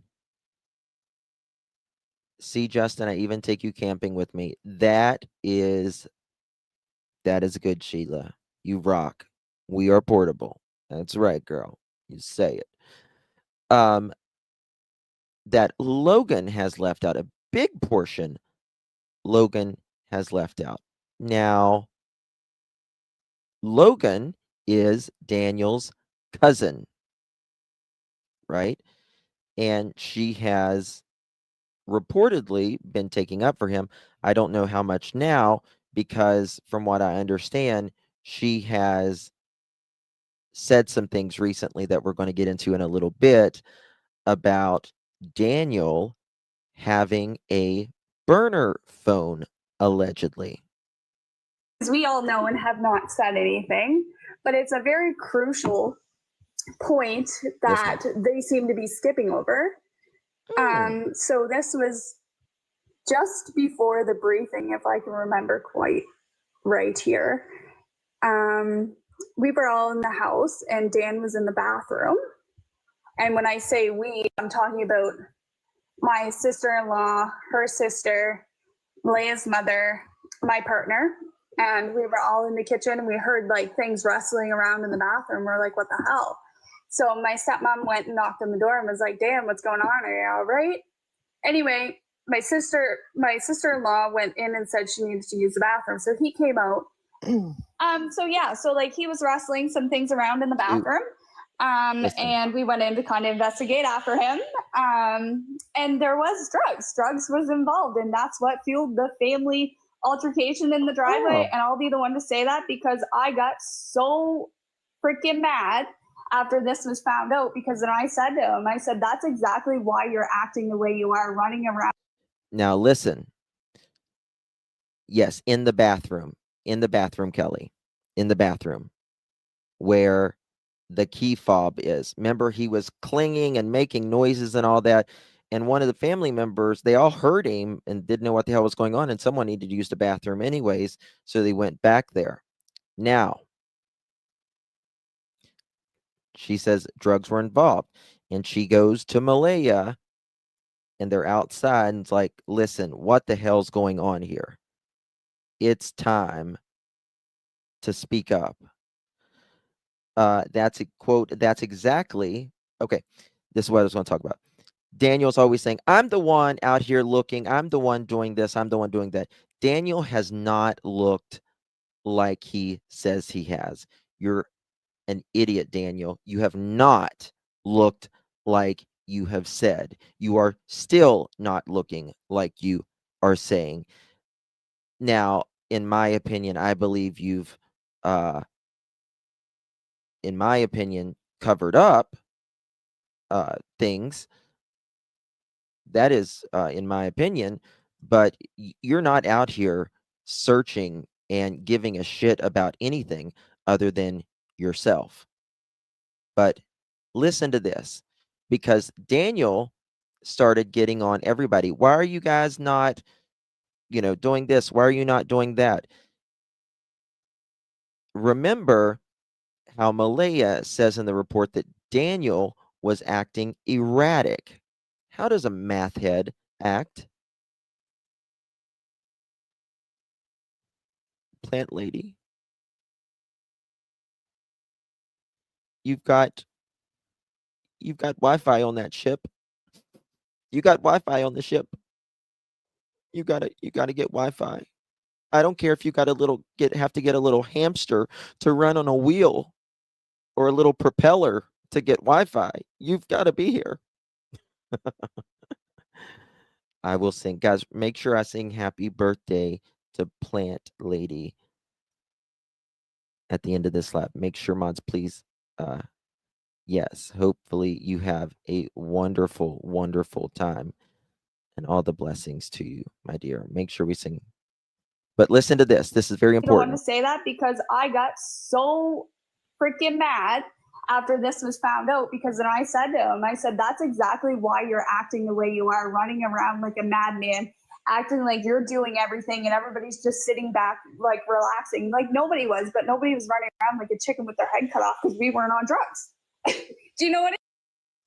Yeah. Yeah, that makes sense, right? That's right. Daniel's blaming the hell out of everyone else. Y'all aren't doing this. Y'all aren't doing this. Well, they're not hopped up on math. That's the difference. When you're not hopped up on, methamphetamines,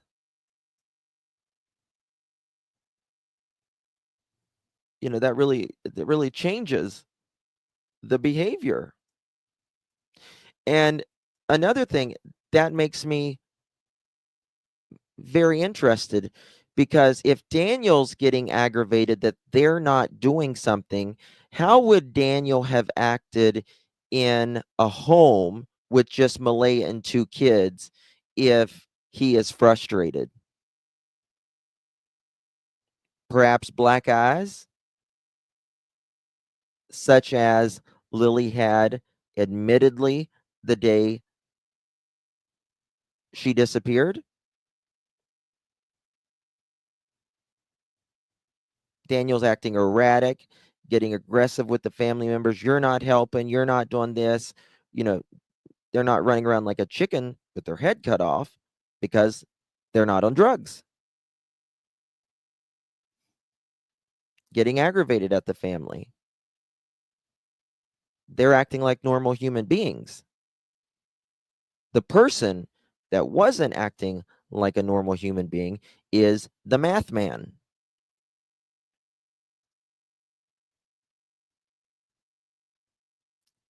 What if he got a batch and needed things to be quiet? Or like he says, Malaya does, when she gets aggravated, she might take it out on Meadow. Well, sounds like you're projecting, Daniel. It will. It will make them nuts.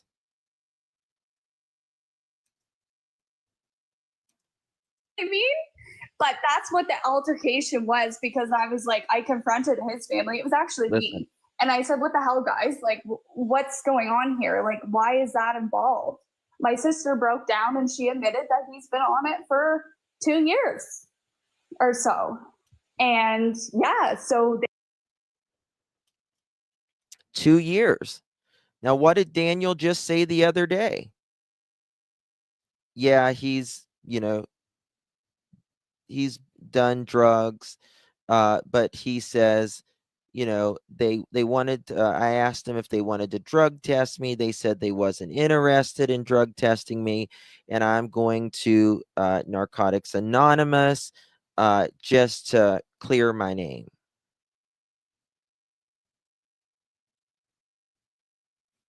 Oh, let me tell you something. I know where he gets it from. Some of us creators knows exactly where he gets his math from. Don't we, Daniel? Sure do. Sure do. So don't even try to play, Daniel. We know exactly where you get it from. You know it. I know it. I think Sonny knows it. A lot of us know it. You were jacked on it for 2 years. The Daniel, you wanted to be under the waterfall with Malaya when you weren't hopped up when you first met. Those Daniel? Yeah. full of shit, Daniel. They all got very, very mad when that came about, and they all kind of said, you know what, we already knew that. Well, if you knew that, why the hell is there children in a home with somebody like that? And this is where I criticized Malaya's sister right here. I agreed with everything she said here, and I agree with this statement, but she kind of chickened out in the very beginning when after she said this and she wanted it to be taken offline and all that. And apparently, I guess Justin and them and Janie was like, yeah, we already knew that he was on mathematics, right? But that goes equally for Malaya. Malaya, you are the mother of these children. If you knew Daniel was on math for 2 years and also created another child with him, why were these kids in the home? Now, I'll be honest with you. I don't know if Malaya was on something, but I don't believe that anyone can stay with someone on math for 2 years unless they are doing it or there is something there to keep them there. You cannot put up with a math head for 2 years and be sober in a relationship. Oh, Janie knew. Janie knew. She knew. I mean, she just said that the family said, we knew this. Is Janie on it too? I don't know. I don't know. I should have asked about that, though. That's a good question. It's a good question. Hey, Barb. Thank you so much, my dear. Appreciate you. She wanted her family gone the moment they arrived. Yeah. Yeah. And again, why did he want her family gone? Why does an abuser isolate you? Right? Because they don't want people know how you're treating your loved one, right? A control thing, just like after Malaya and Daniel moved out of Patty's home, that's when Belinda wasn't able to see the kids anymore. Control. Absolute control. He didn't want Malaya's family there getting in the business of what was going on in that home. But guess what, Daniel? Tough titty. That's all I can tell you. Tough titty. Their family. And family's going to be there, especially whenever their 2 grandchildren are vanished and most likely deceased. So that's all I can tell you. And Daniel did not like it. Remember, he always said this. He said, Malaya's mom talked to her for 5 minutes and changed Malaya's mind. Right? She kept saying it. I've got text after text of him saying this. Malaya's mom manipulated her and told her, no, Daniel, that's exactly what your ass has been doing for the last umpteen years since you met her. And what you did, you moved her in to that rat's nest, and then she doesn't have a job. She sits at home there all day. And what? You get to see your family. She doesn't get to see anybody. She doesn't get to see her, Belinda the kids doesn't get to see their family or anything like that, and then it just becomes a vicious cycle. So absolutely right, Barb. Absolutely right. Thank you so much, my dear. Irma, thank you so much, my love. Appreciate you. Good to see you. Thank you so much, Irma. Appreciate you, my love. Good to see you. Thank you so much. And thank you for being a member, Irma. Good to see you, love. Thank you. Thank you, Peacemaker. Thank you for the super sticker. Good to see you, my friend. Always love your input on this. Thank you so much, dear. Appreciate you. And Soldier Girl, thank you for working. Oh, thank you, Soldier. Thank you, love. Appreciate you. Thank you for everything, Soldier Girl. Thank you for being a mod, a member, a great person. Love you, my darling. Appreciate you so much, Soldier Girl. And thank you. Oh my God, Joyce. Thank you again, honey. Question: do you withdraw from math? Okay. So, what I have studied on this, there is not a physical withdrawal from what I understand. It's not so much as a physical withdrawal as it is a mind withdrawal, a psychological withdrawal. And math has one of the highest relapses out of all the rugs, out of all of them. Very few people, unfortunately, stay clean for a long period of time after that. And I've told you guys about a girl that I went to school with. Beautiful girl, valedictorian, all of that. She was at a party. She smoked something that had math in it, and she was real skinny, beautiful, all that. She's never been the same. It's like a constant state of psychosis or something. Is it glitching? What's going on? Am I glitching? Let me know in the chat.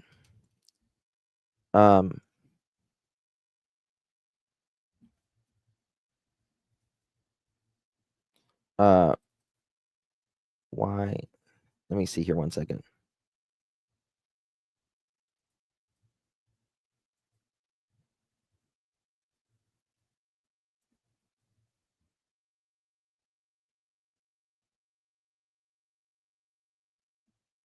Let me know in chat, guys.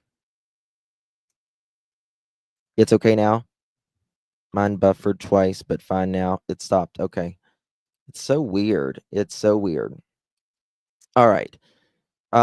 So why it's so hard to quit methamphetamines is the massive dopamine surge. Math causes a huge release of dopamine, which is the reward chemical, and it's by far exceeding the pleasures of life, right? Like food, sex, achievements, that kind of thing.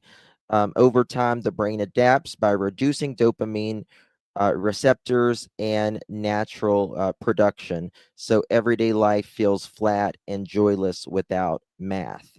Long-lasting effects. Unlike Coca-Cola, math stays in the body much longer, 8 to 24 hours per dose. So your brain gets hammered with stimulation for a long time. That's why people have such energy, right? The extended high reinforces use and deepens changes in brain chemistry. Rapid tolerance. Users quickly need math to feel the same effect, more math to feel the same effect. The crash between highs become unbearable, which pushes more frequent use. emotional and lifestyle hooks. Math is tied to energy, focus, euphoria, and sexual drive. People often reorganize their social life around it, and making quitting not just chemical but social, right? Whenever they become fatigued after the crash, people sleep 12 to 24 plus hours at first, then feel exhausted for days or weeks, even if they don't reuse it again. Right? So, I mean, any rug gives you a type of euphoria or something, right? And that's why all of the rugs has a chemical a withdrawal effect, right? That's because they're addictive. And like I told you guys, when I had surgery over 13 years ago, and I knew the doctor, and I became dependent upon pain medication, and he gave me whatever I wanted. And that was for only 6 months of my life. Only 6 months of my life. And I can't imagine being on that roller coaster longer than that. People were on it for years. But when I got clean, right? Like when I stopped, and I was doing therapy 4 times a week to stay clean in the beginning. And when I would go in my therapist office, I would be so pissed. I told her, I was like, the world is gritty. I don't feel any euphoria. Like everything just seems grimy. And so I understand what they're saying in this. Like, you feel the world is just dingy, and you don't realize your dopamine is actually working, and your serotonin and all that but it really is like, if you think of, if you feel good, or you think, uh, these bursts of gratefulness and all of this during the day, that is your chemicals, right? Or you physically feel like death, but the mental part of getting yourself clean for me was the hardest part, right? The physical will last a few days and all that, but the mental, oh, and then whenever after, I don't know, a couple weeks of getting clean and stuff, I would get the most massive surges of dopamine or whatever, and it almost felt like a new drug, and it's just your brain. It's just your brain. I would get like these, just, when you get like a chill and you feel really good, you know what I mean? Like, you just like, oh my God, that's amazing. I would get like those, especially like if I listened to music or something like that. And I can't imagine I've never done a street drug in my entire life. Never, except I smoked weed twice in my life, and I couldn't stand it. But I can only imagine a street drug, like math or something like that. Ever get like brain jolts? Yes. Yes. I still get brain jolts at night. You know how people feel like they're falling? When I get ready to go to sleep, my brain, it shocks my whole body. I'm like, "Bloop." Well, thank you, Denise. It's not, it's, I understand. This is the thing. There's no shame in addiction, right? Justin, they'll say you're a square. There's no shame in addiction because it can happen to any of us, right? even if you're not planning on getting addicted, right? Nobody plans on getting addicted, first of all. And it affects all of us. When I went to rehab, I went to a good rehab, and the person I shared my bedroom with was a judge. I still am in contact with this judge today. And he was there for Coca-Cola and alcohol. It happens to everybody. And if Daniel would just say, you know what, I was fucked up when Jack and Lilly went missing, right? And yeah, so what? Yes, Soldier Girl Judge. Yeah. It happens to all of us, or someone we love, sooner or later. There's nothing.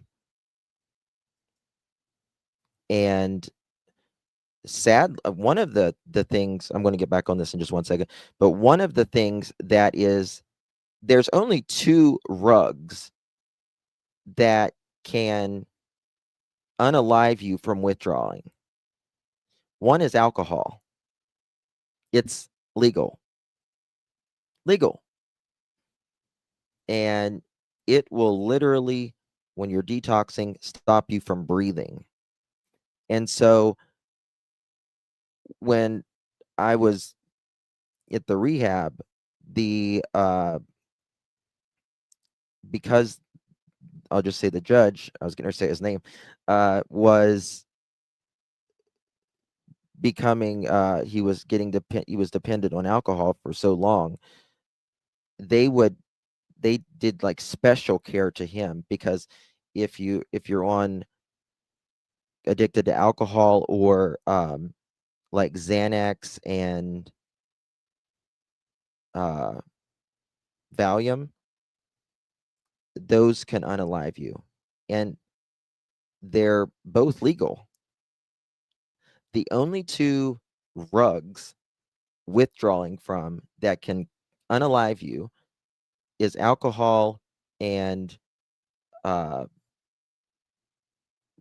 like downers, like Xanax, and I can't think of the class that it's in. That's it. Right? The other ones, you'll feel like you're dying, but you're not dying. You feel like it. You damn sure feel like it. That's for sure. But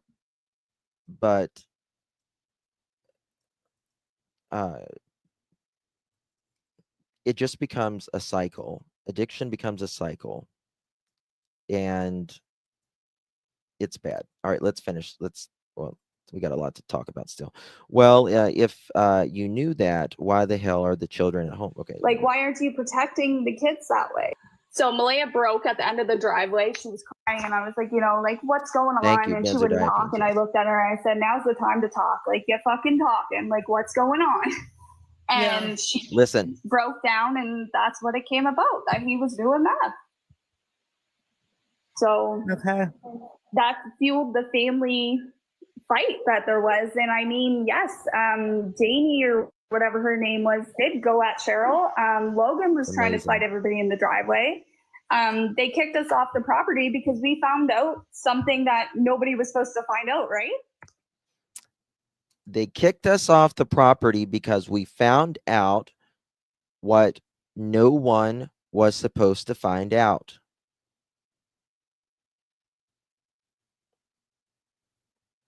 That Daniel was allegedly doing this math, and they found it supposedly in the bathroom and all of this. Now we see this photo of a key fob.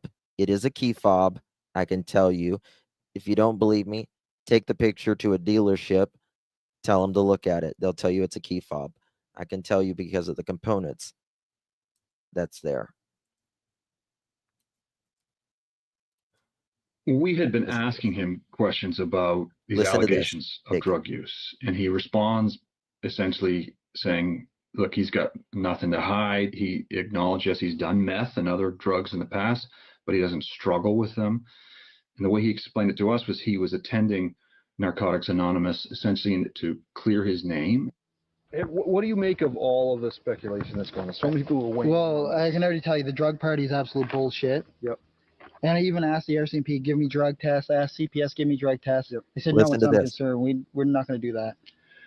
I even go to Narcotics Anonymous. Okay. I do everything. Like The rug party is absolute BS. Doesn't do the rugs. He goes to Narcotics Anonymous. And if he goes to Narcotics Anonymous, that's great. But just by someone who's been in Narcotics Anonymous, you wouldn't say it's bullshit. That's not how you would speak about something like that. I go to air 3 times a week just to clear the air for all that bullshit. I mean, even when it comes down to Jack and Lilly. Just to clear the air for that BS. I mean, you don't have to be on narcotics to go to Narcotics Anonymous. It's for everyone, by the way. Anyone can go to Narcotics Anonymous or, Alcohol Anonymous, anything like that. It's wonderful for families. Yes, absolutely. It is paramount for families if you have someone that is addicted or whatever. But this isn't how someone who's going to Narcotics Anonymous 3 times a week would speak and all that BS. I don't believe you, Daniel. I think you're full of shit, personally, when you say that. It is an eye-opener. Yes. There's another program that's really good. I can't think of it right now. It's for families and stuff as well. It's more for families. It's not Narcotics Anonymous. It's I'll think of it in a second. I'm the only one from both sides of the family that is actually doing anything. I'm doing media. Al-Anon. They probably refuse to do media with you guys, I'm guessing. Yeah, they're not. I just thought of it. They won't do anybody. There we go. Yep. Al-Anon. Yep. The longer this goes on, Brenda, how worried are you we may not get answers? That leaves me sick to my stomach. I don't believe my grandchildren are alive. I have resigned myself to that one. But to not get answers, Jen, that's so funny. No. There's answers out there. 2 kids just don't disappear. And I'm so afraid that people will stop talking about it and they'll forget them.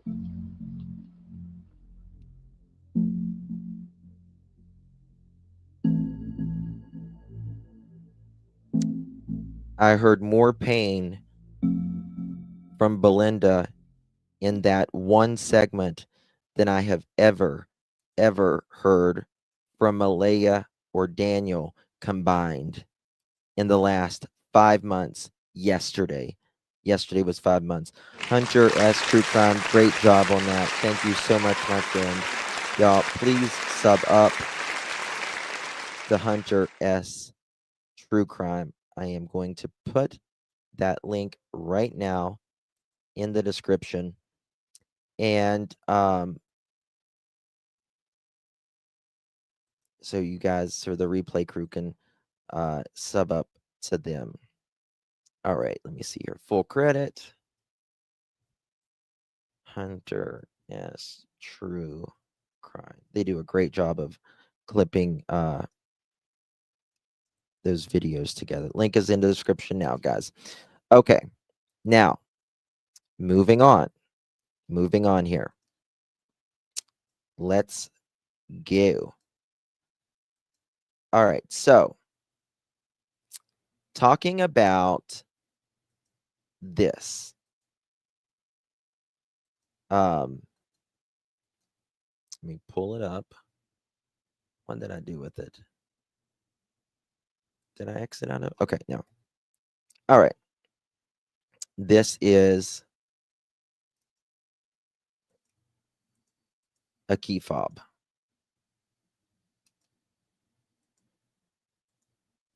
All right. Now, you know, you don't have to agree with me or whatever. I want to show you something.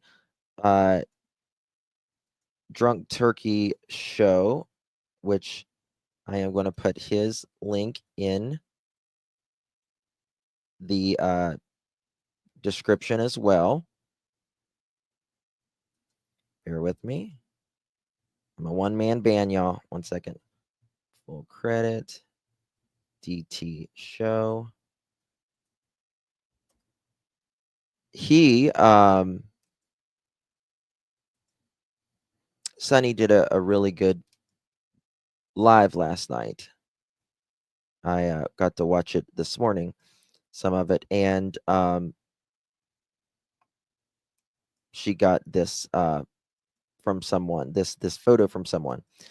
You know, there are people that believe that this is more, and there are people that says, no, it's this is nothing. This is nothing. You be, you know, the judge of that. You can be the judge of that.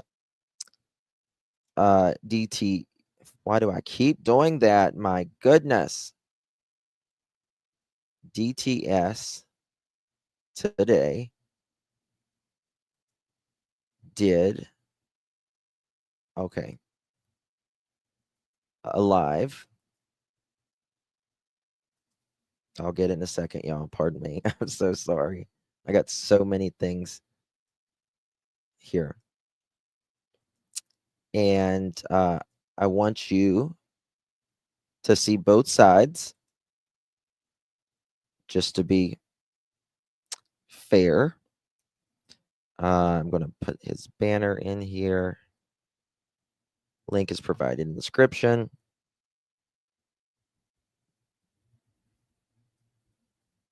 Okay.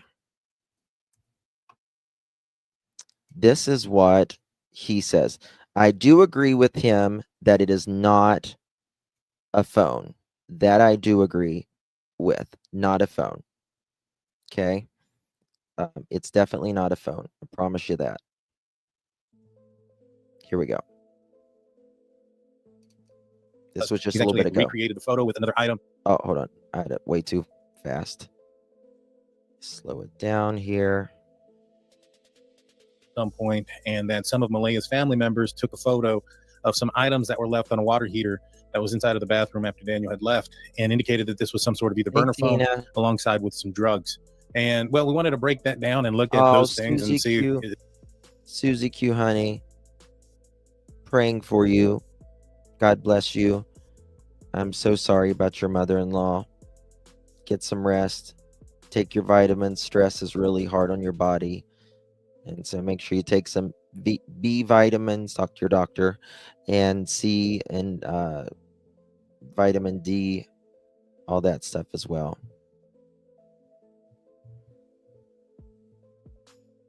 I watched Voices with Justin on last night. All I say is that, Gary, you're funny.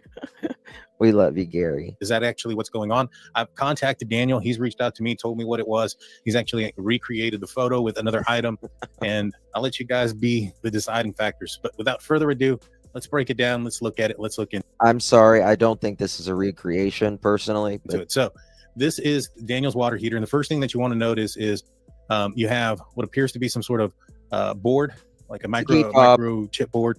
You have, I know some folks were looking at this and trying to say that this was some sort of baggie. That's not a baggie.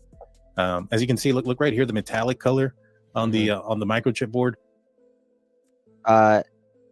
This is a USB, and specifically Nissans, a lot of Nissans and Infinities. I had an Infinity. They have these USBs where they can plug in Yeah, it was Gary. There, where you can plug in, where they can tell you what's wrong. Compared to this is, I believe, a battery for what this is, and is a plasma lighter. Now, look right here at the tips; they seem pretty burnt, right? And that's actually, like I said, that's a battery, and it's bent in certain ways. And I got some pictures of it as well. But that goes. You know what? That is a plasma lighter. I stand absolutely corrected.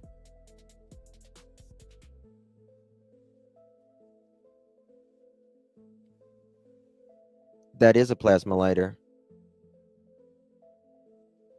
It sure is. It's a lighter. I stand corrected. I'm not ashamed to say it. That is a plasma lighter. It is. That is.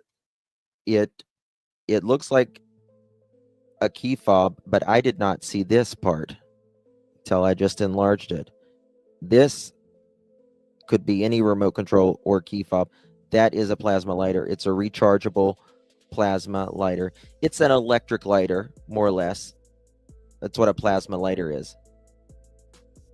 No, Deborah, say it. Honestly, listen, if you think it's something else, anytime, push back. I have no problem people pushing back.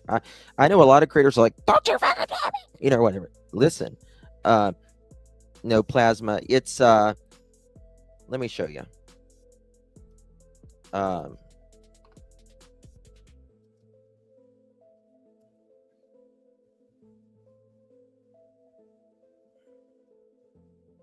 Let me show you. You've seen them.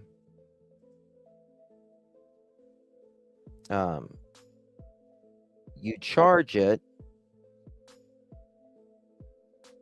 You charge it. Let me see if I got something right here. It's like it's almost like, you know how like tasers work? You know how like tasers work? And how they do that like little lightning thing, like the, not sparks, but sparks, I guess you would say. That absolutely is. Check this out. You see, this is a plasma lighter. You recharge them right there, and heat comes off of them. Plasma lighter, why would he need that? I wonder. Keeping his old pipe hot. 300 lights per charge. I found this claim to be accurate during my testing, making it a reliable option. So, see, that's a traditional lighter right there. Sleek pen-like design. It's slim enough to fit comfortably in your hand or pocket, yet long enough to reach into deep candle jaws. The matte finish gives it Spark. This is, they're a new thing that a lot of, you know, they're like as seen on TV and all that now. But that is absolutely a plasma lighter, 100%, no doubt about it. Yeah, you've seen them. Yeah, you've seen them before. And you charge them with a USB. You charge them with the USB, right? Now, I wonder why he was disassembling that in the bathroom. So why was he pulling his flame apart? He was making a bunch of racket in there. Something's going on. Something's going on. That, yeah, something's definitely going on right there, in my opinion. What is hidden in the fog? Say 1 second here.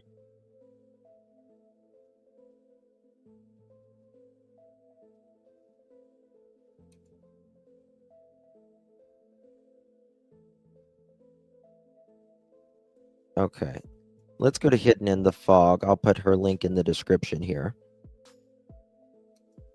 Did y'all know Jane Goodall died? It's very sad. She was amazing. She was amazing. God bless her.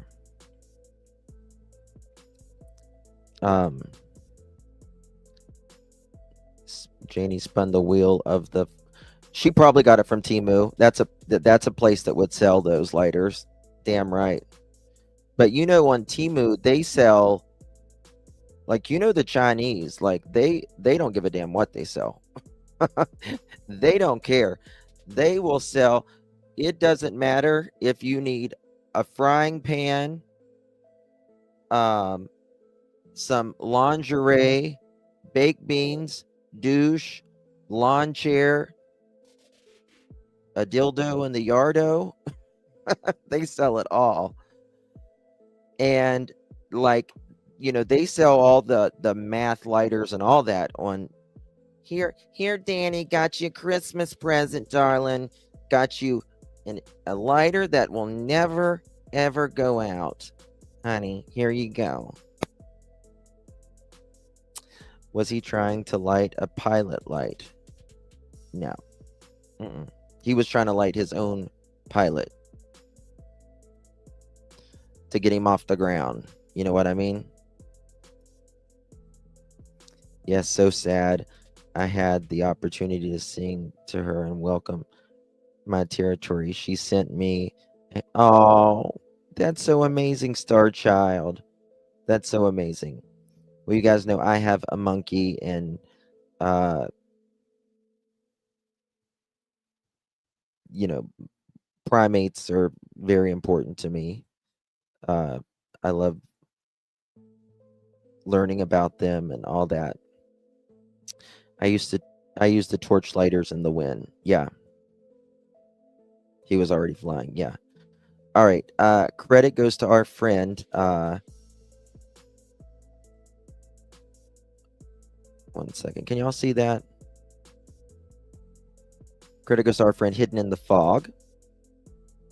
Link will be provided in the description. Listen to this. Sullivan. The date matters because okay. Live revisited this image, pointing out she believed could be a phone. What phone did that come out of?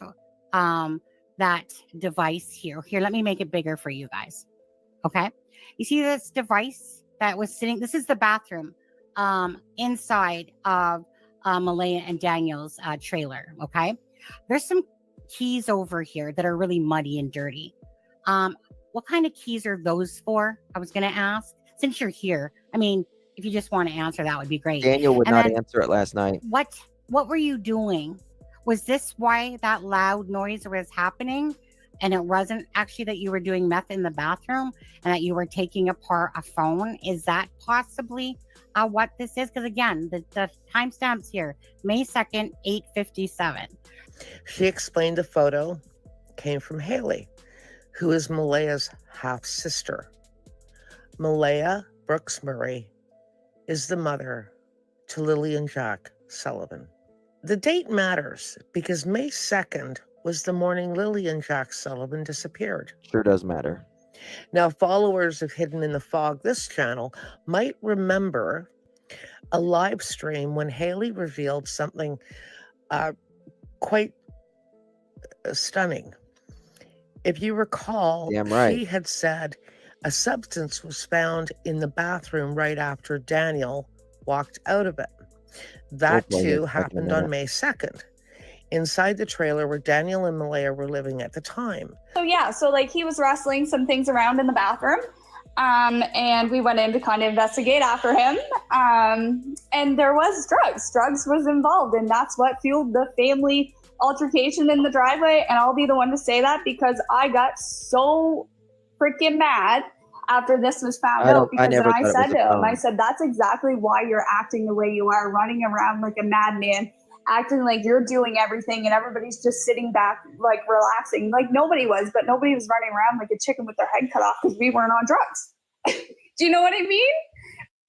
So that was Haley back about 2 months ago in the live stream, there was not a substance in that here pit. No. on Hidden in the Fog, she was explaining the reason for the altercation in the It's driveway electric. on It's the evening rechargeable. of May the 2nd, and explaining that they had walked That's into the the link bathroom after to Hidden in the Daniel had Fog. left it and found the substance. So the question became, This what isn't a exactly substance. is the device in the photo? Was Daniel dismantling a phone? I wonder what's up here on this lid and stuff. That's what I wonder. What was the strange noise witnesses recalled just before he stepped out of the bathroom? This says the image shows a small circuit board which could potentially be part of a vape pen. Vape pens often contain electronic components. No, this is a lighter. Well, according to Dan from DT's YouTube channel, who was actually in Sunny's live at the time, this device is not a burner phone at all. He identified it as a vape pen. Nope, it's not a vape pen. That is not a vape pen. That is not a vape pen. That is a what the hell? A plasma lighter. Plasma lighter. You can see the head on it, right? Shit. What did I do with it? What did I do? Damn. You can see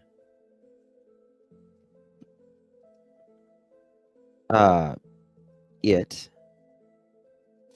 You see this? The head of it right there, which is exactly what the lighter Device is. that was sitting. This is the bath. Remember, they found rugs in the bathroom. That's when all the shit went down. And then Malaya said he's been on it for 2 years. Just 1 second. Room, inside of Malaya and Daniel's trailer. Okay, there's some keys over here that are really muddy and dirty. What kind of keys are those for? I was gonna ask. Since you're Where's the keys at? I don't see the keys. Am I missing something? Does anyone see the keys? Hey, mini Panthers. Size lighter to the board, too large for fob, in my opinion. Phone. It's not a phone. Not a phone. A phone doesn't have a USB. Doesn't have a USB port in it right there. This has a USB port clearly right there, and there are keys that have USB ports for the dealership, and the lighters, the plasma lighters. Left hand side top of the photo. Let's see here. Left hand side. Let me look at it now. Left hand side top of the photo.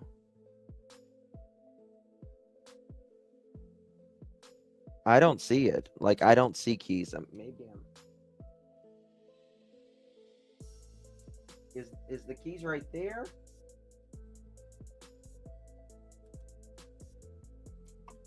Next to the lid.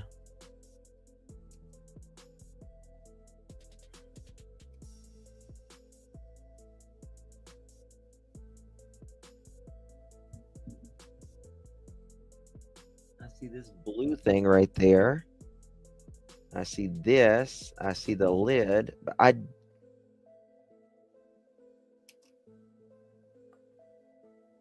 you're zoomed in.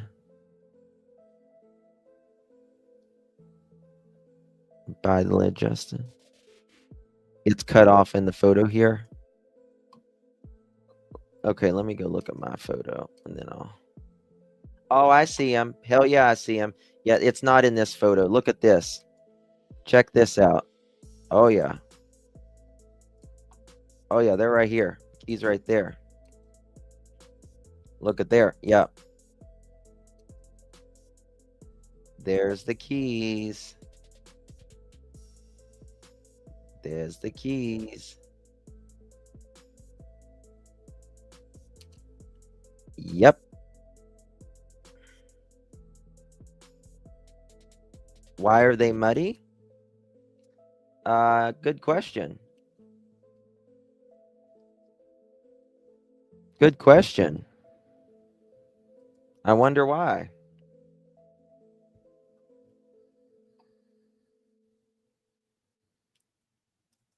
This is here's keys right here. It's kind of cut off, but here's a key fob.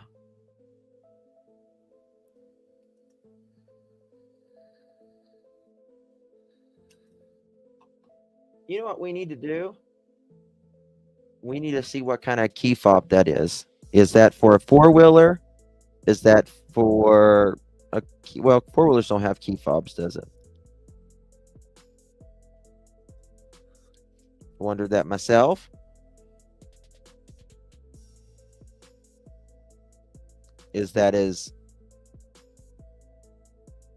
Was he holding something? He was doing some shit in that bathroom.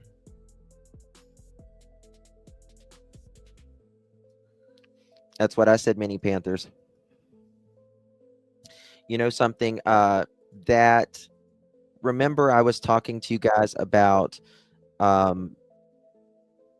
the woman and the dad, they had rugs in the house, and she had like a dish. It was like a silicone little plate thingy, and there was just enough, I guess, around the house and on that little plate that the kids touched. One child died from an OD. She sent them to the hospital, though. The other child was in a coma for a while and thankfully survived.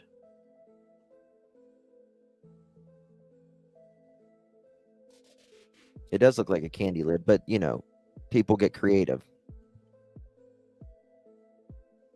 Maybe where was he in water? Well, he said he was up to water up to his waist.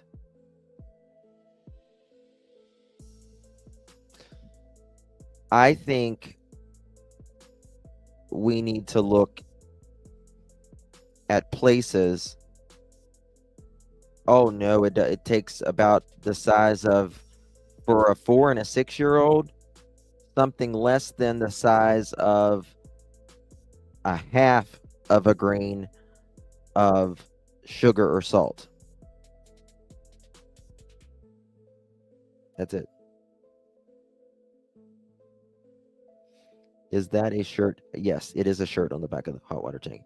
And hold on a second. Baba Rose. Yes. Daniel said one of the shirt, Mohawk. What color did Daniel say those shirts was?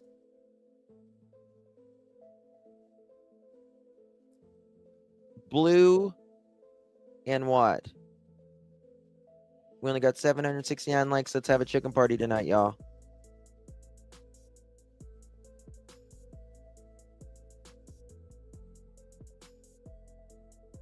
Yes.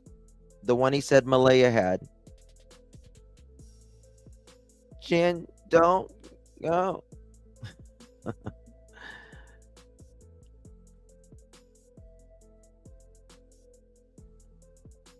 Oh, shit. I wonder if... Let me text someone. What color did he say?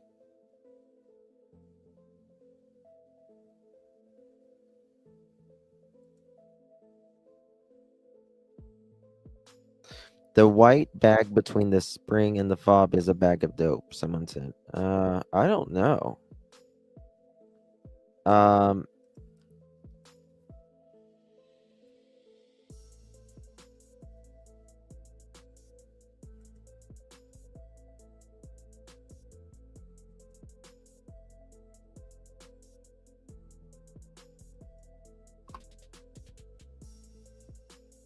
One second.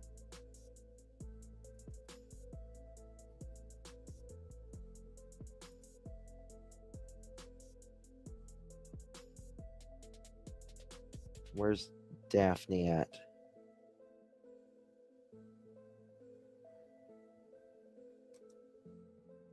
One second, y'all. I hope she hadn't went to bed yet. Oh yeah, there's, you don't see this right here? This shirt? Hold on. Wait a second. I just thought of something.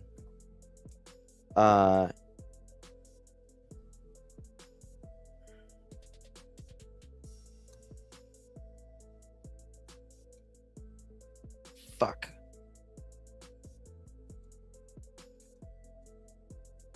One second, y'all.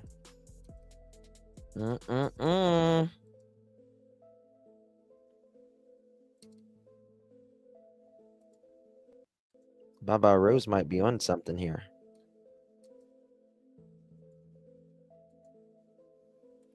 Shit. One second. How do I turn this thing on? Okay. Wait a second. For 2 missing children in rural Nova Scotia, crews have been called. Brett. Last few days are. It's blue. That shirt is blue, but I can't tell if it's plaid on it because it's so fucking wet.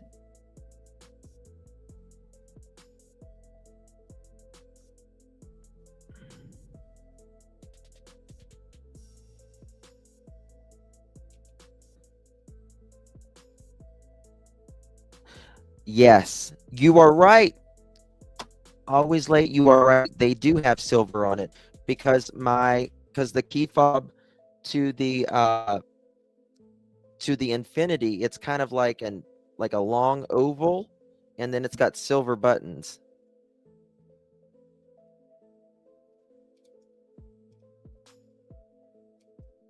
It doesn't look like there's plaid, but it's really wet, so I was just curious.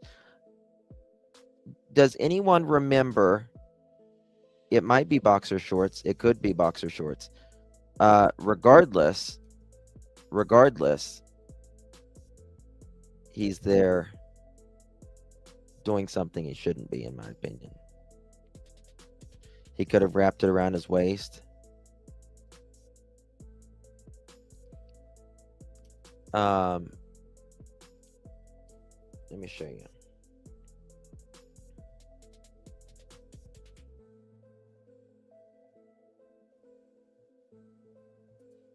Let me show you. This is what a Nissan key fob looks like. Right here. Daniel, I'm starting to believe you didn't use the Pathfinder. RCMP, open up. This right here is what a Nissan.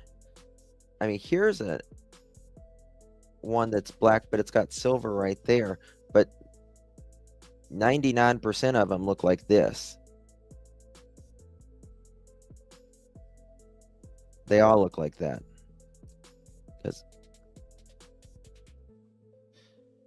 Do you think that's a pew pew box, the key and litter on? Not necessarily. Not necessarily.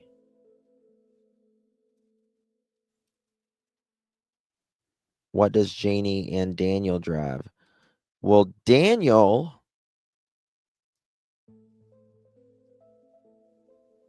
his car was supposedly broken. Yep, always late. I had an Infiniti, and Nissan makes Infiniti. It's just the luxury brand of Nissan. Maybe his math box.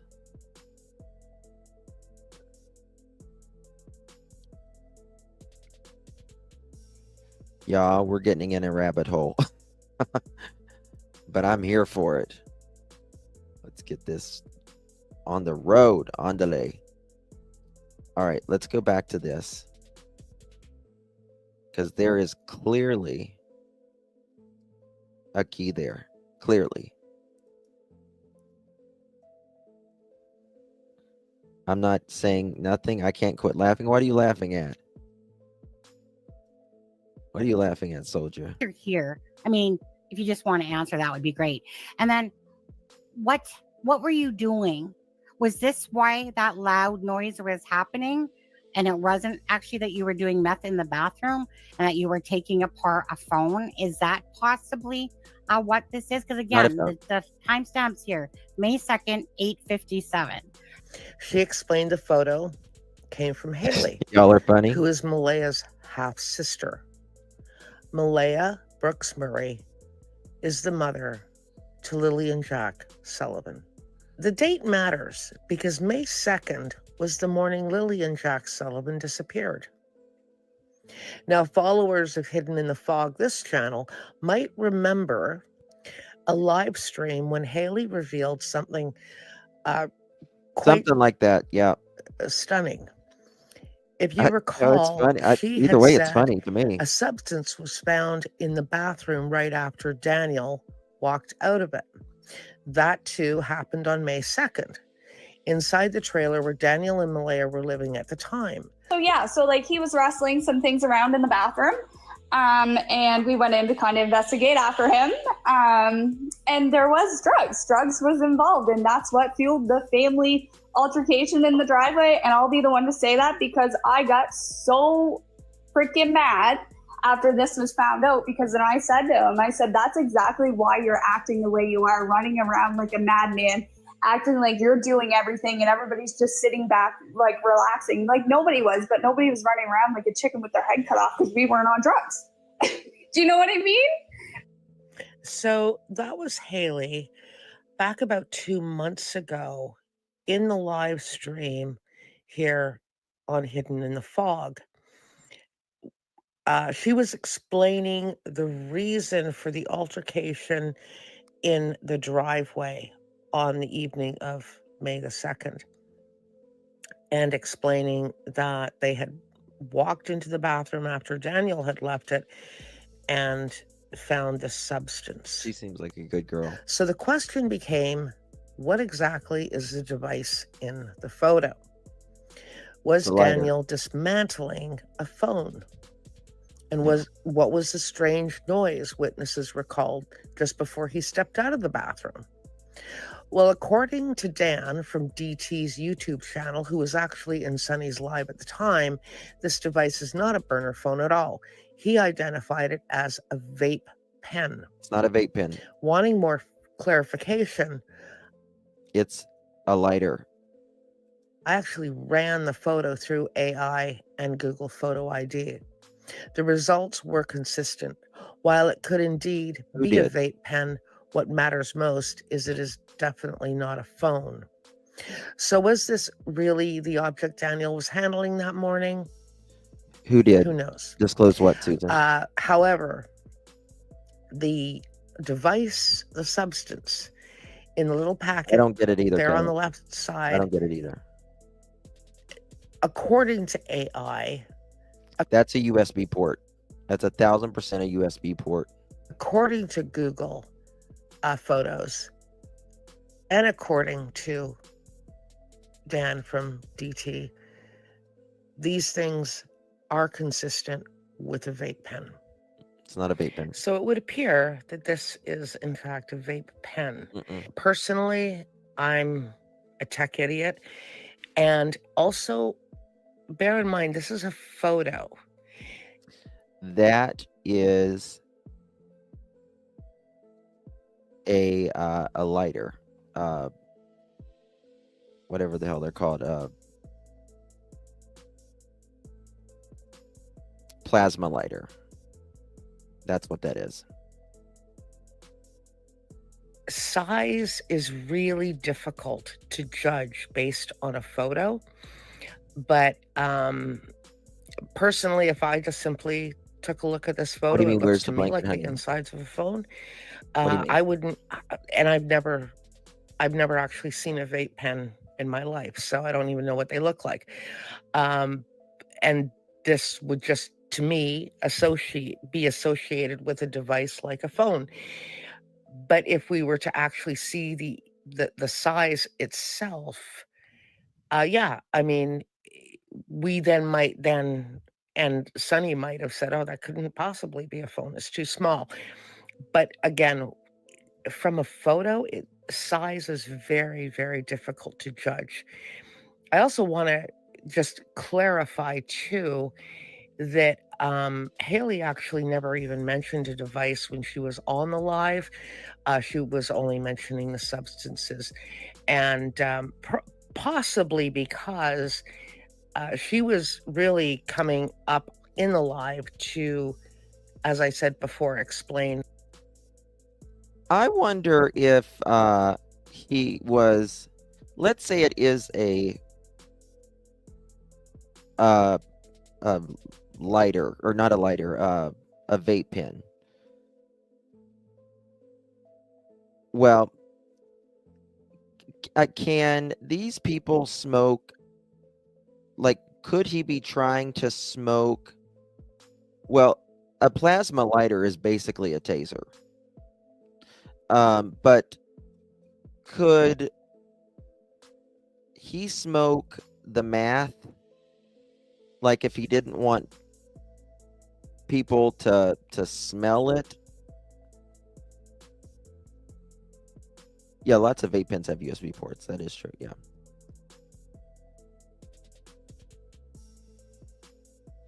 Less makes it liquid. I heard of people putting math in vapes. I don't know. I'm sure it does have a distinct smell, but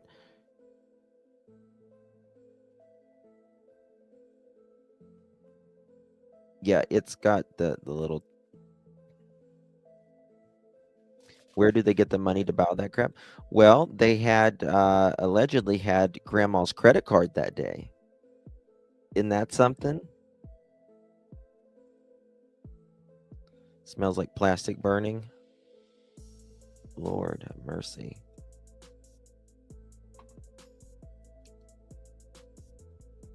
The reason for the altercation in the driveway. But yeah, this device thing was never mentioned. Also, too, I don't believe, and I don't know this, but I don't believe Haley herself ever actually said that this was a phone. I think it was Sonny who may have assumed. Yeah. She had never said it was a phone or anything frankly, like that. as I would have, that it was the insides of a cell phone. And of course, it would be a real concern if on May 2nd, someone, Daniel or anybody, was attempting to take apart a cell phone, a burner phone, or any other type of phone. That would, of course, crop up suspicion and questions. But in any case, it appears to be a vape pen. I would just like to thank all those who support this channel and support the work that I do. Yeah, make sure you sub up to Hidden in the Fog there. Very good job. Hey, Allie, good to see you, my friend. Thank you so very, very much. It's so good to see you. Thank you so much, honey. Appreciate you. Super sticker there.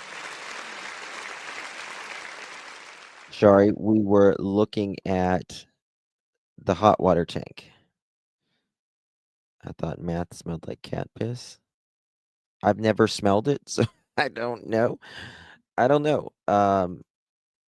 Hopefully never smell it. But there's that. Here, I'll show it to you here. More close up. This is what the hell happened? 1 second, y'all. StreamYard's nuts anymore. Switching all this stuff around. Here we go. There we go. Okay. So here there is definitely some keys here. And that's on a key ring. And there's a plastic bag here of some sort back here. And there's a lid. And then there is either a shirt or some boxers. And in my opinion, this is drugs. I think this is drugs. I don't think that's a metal thing. Because you can see like a lump here. And then you can see it like go around. I think this is one of those very little bags of rugs.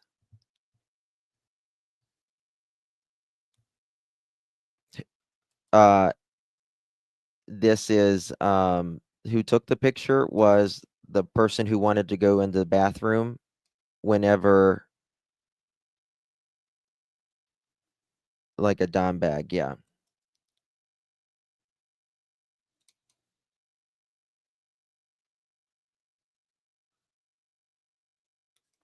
You know what I'll do? Hold on, watch this. This is what I'll do. Watch this. Okay.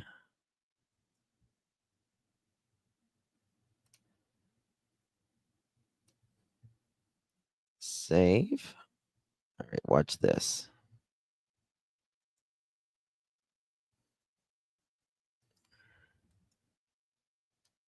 Oh, damn. What'd I do? Shit. 1 second.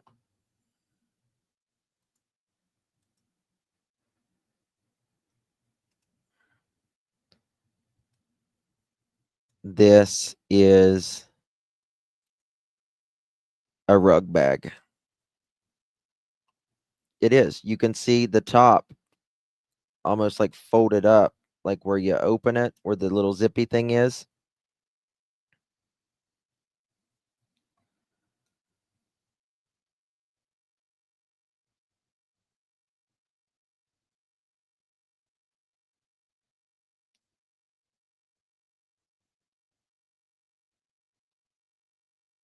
I think I wonder if they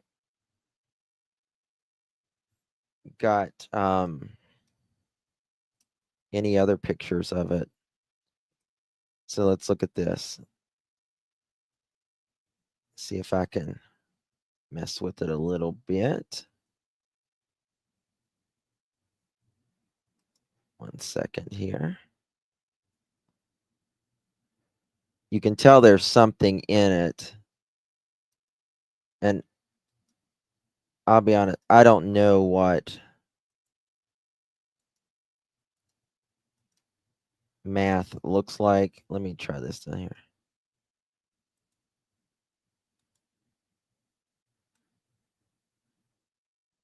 There's clearly something here. Oh, wait.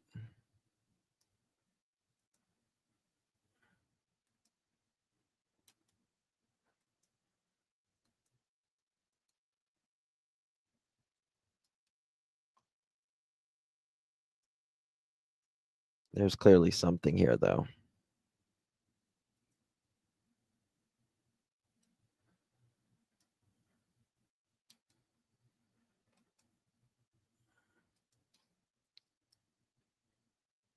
Damn, I wish I could make it better, but it's It's a bag. Look at this right here. Wait. Check this out. All right, look at this.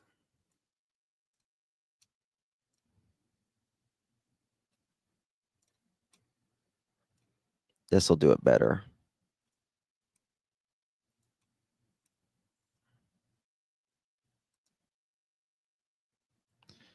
You can tell there's a lump right here.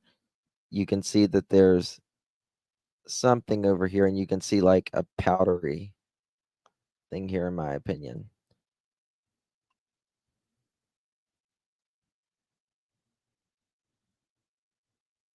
Math has like crystals. Ice looks texture, scent text.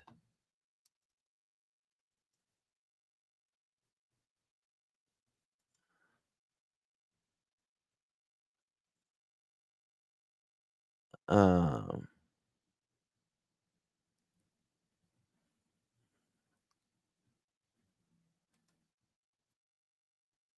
mm.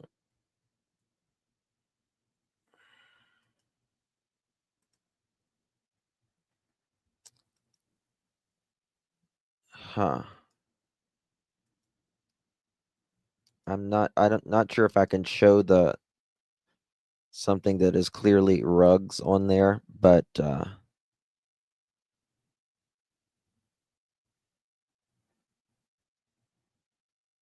don't be embarrassed, Shari. Congratulations.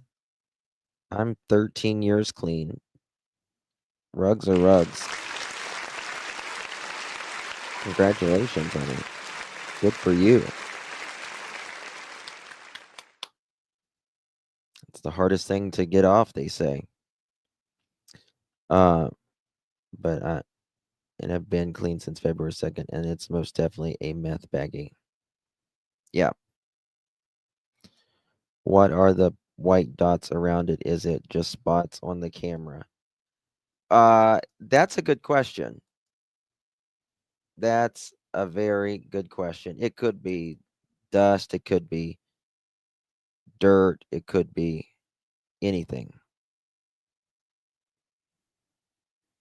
like that. But that's a good. Is math powdered? It can come in different. No, Coca-Cola is Coca-Cola. It's a powder. It's 100% powder. Cracola looks like rocks.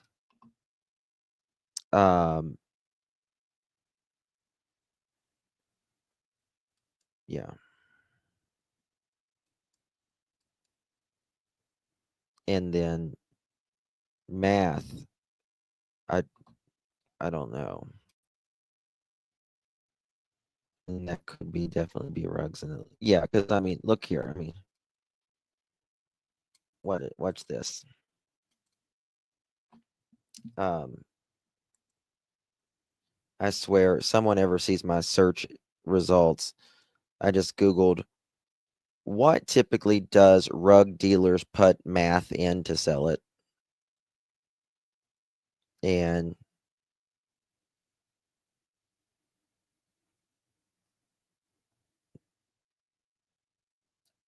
ew. So this is very interesting. The math, some of it is rocky and some of it is powdery. Right? It's kind of a combination.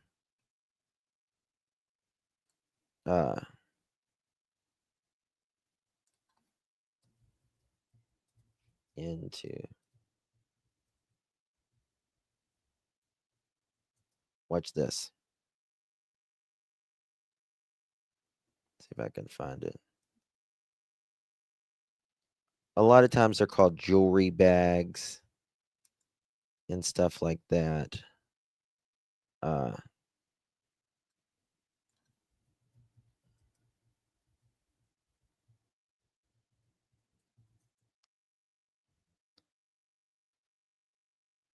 They Let me find it. I'm trying to find it right now.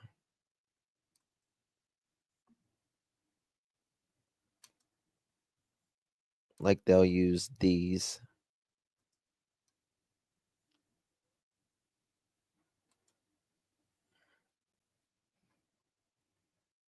Oh, 1 second here. 1 second. Oh, Daniel. Check this out. Look at this.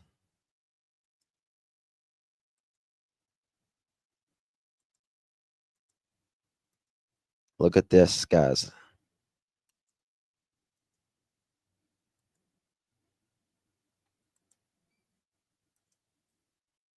Yeah. You know, the family had to know that he was in there doing something because they went to Malaya and said, listen, we just got this picture. What the hell? Right? And they went out there and she admitted it, that it was. Look at this.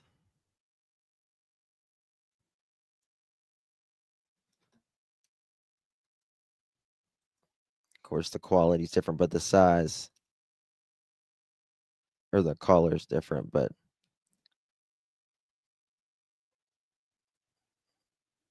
right, there's different size baggies.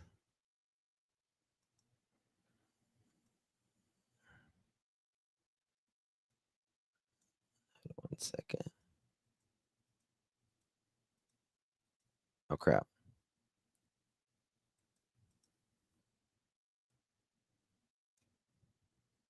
Right. Just shows you like something like that, probably.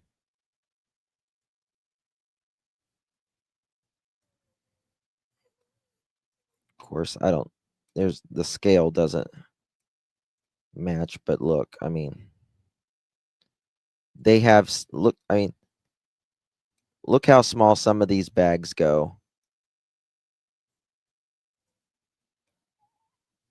Look how small some of those bags go.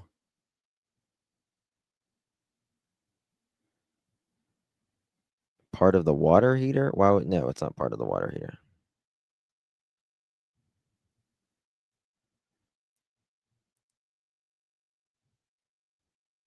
Yeah, that's true. I could probably. That's a good idea.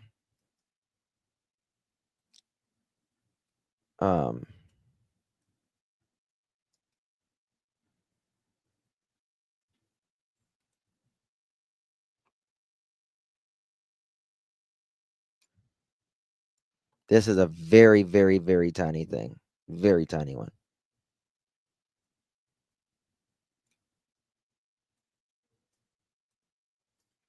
That's a bag. You can tell because you can tell it's been folded and you can tell there's rocks there with powder, in my opinion.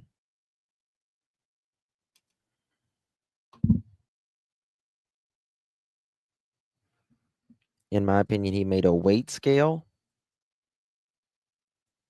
What do you mean a weight scale, Kelly? Like how? Yes. Yep. Yep, yep, yep. Joyous, do you do rhinestones? Love rhinestones. People use them for like rhinestones, jewelry, all of that. Yes. Like if you go to TikTok and stuff, if you buy like people sell like the loose rhinestones, I thought about doing that once upon a time. They'll put them in like little baggies, sequins.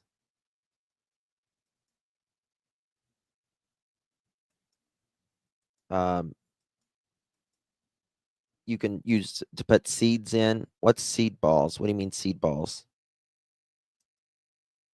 Of course, Timu has them. Timu has everything. Hello, Patty Parton. Good to see you. Sea glass. Oh.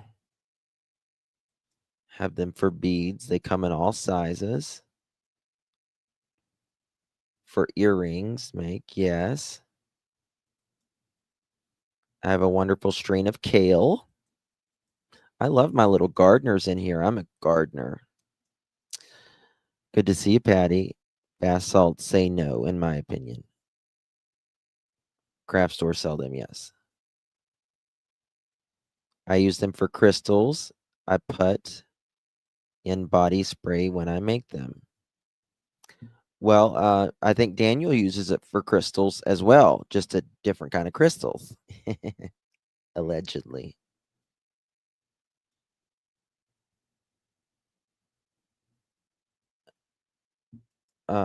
So I can preserve them, gift them, and make them for easy gardening. I like the decorative kale. I usually get the decorative kale during the fall, because everyone always does like a bunch of mums and all that stuff.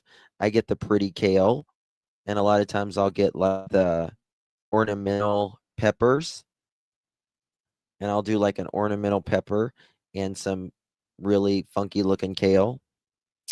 Justin, has Daniel say anything about announcement next week?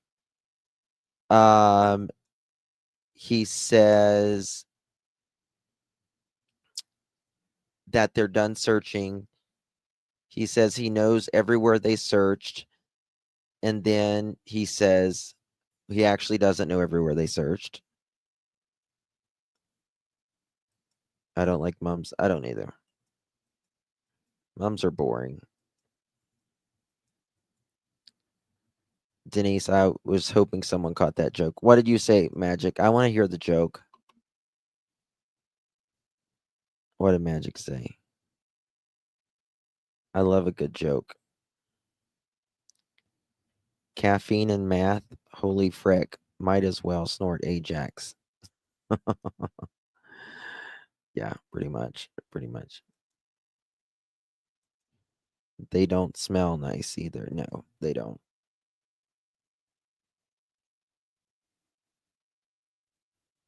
Okay. That's crazy. Guys, I have still so much, but I just can't get to it today. I guess we'll do it tomorrow. Tomorrow is Saturday. I'll have 2 streams tomorrow at least. Let me know, guys. Would y'all be interested in doing any cold cases? I mean, honestly, just be honest. Yes, no, maybe.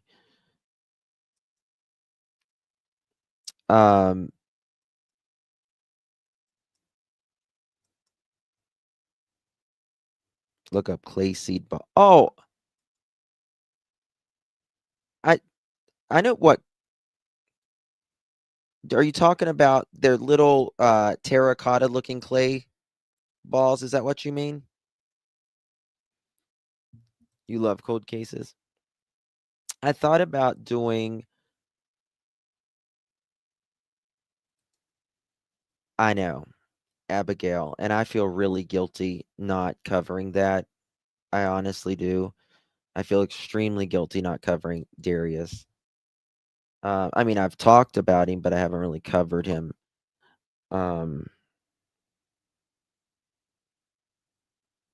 But I don't really know what else I don't know what to talk about on that, to be honest with you. They said he was with his family and he vanished. But I don't know why they wouldn't have found of him. There's not much about Darius. There's really not.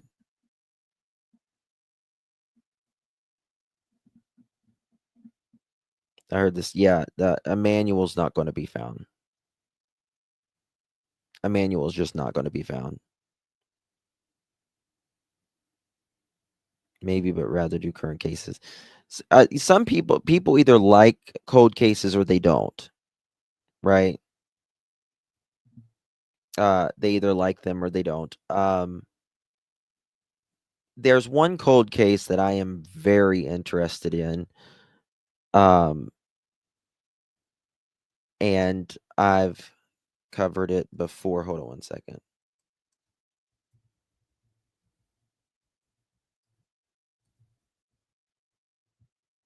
Some of y'all might even know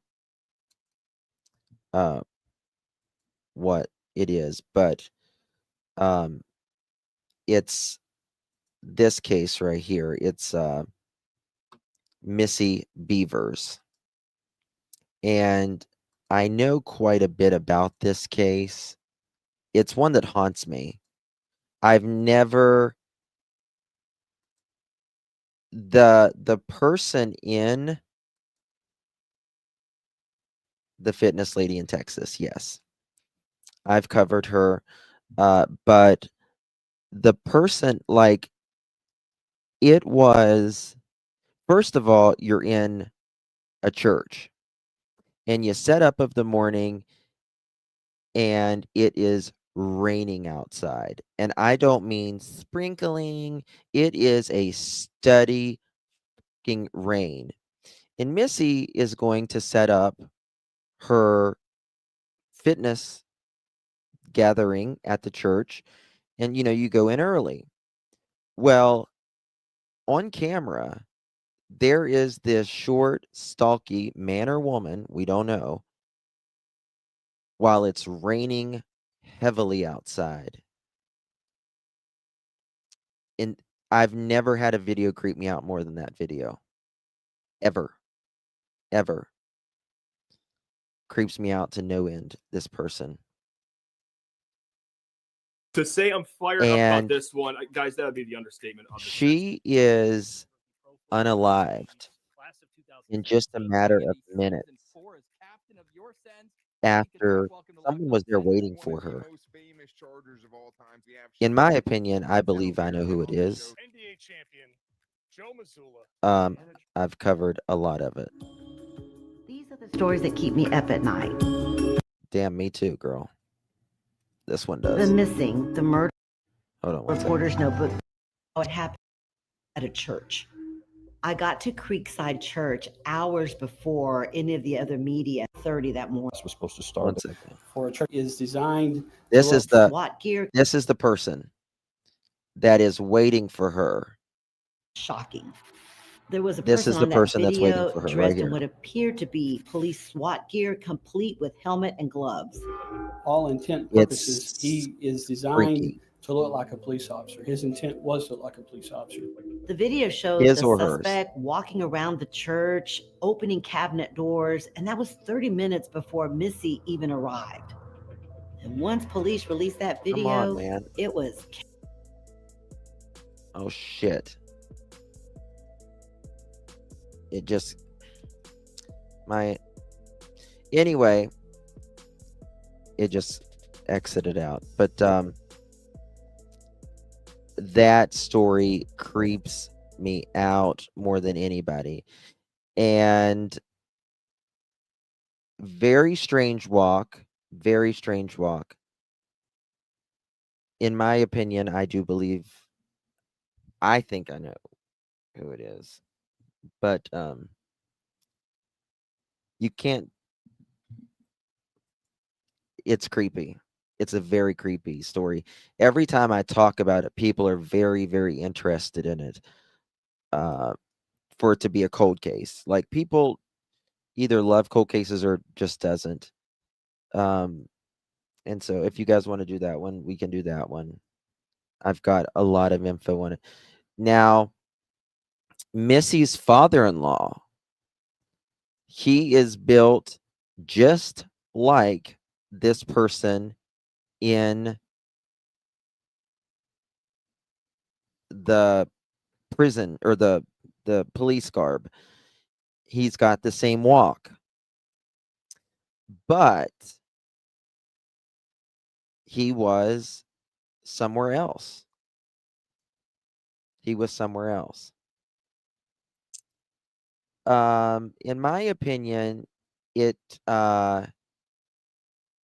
is a person or a person's wife that Missy may have allegedly been having an affair with and could have went in business with.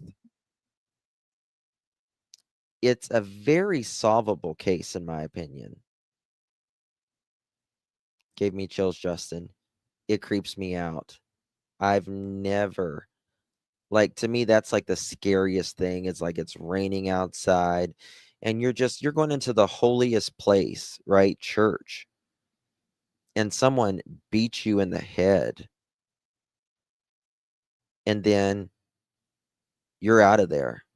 We've got the person on car, in the car, driving around.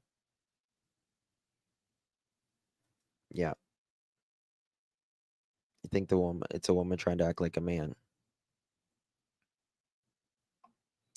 I always want that to be solved. So, I don't know. Yeah, we can talk about that one. How long ago? It's been 8 years, I want to say. April 18th, 2016. My friend Chris from the interview room, Chris McDonough from the interview room, he's been to that church and he's got some really good video on that. The next time I go to Texas, if I'm in that area of Texas, I would like to go to that church.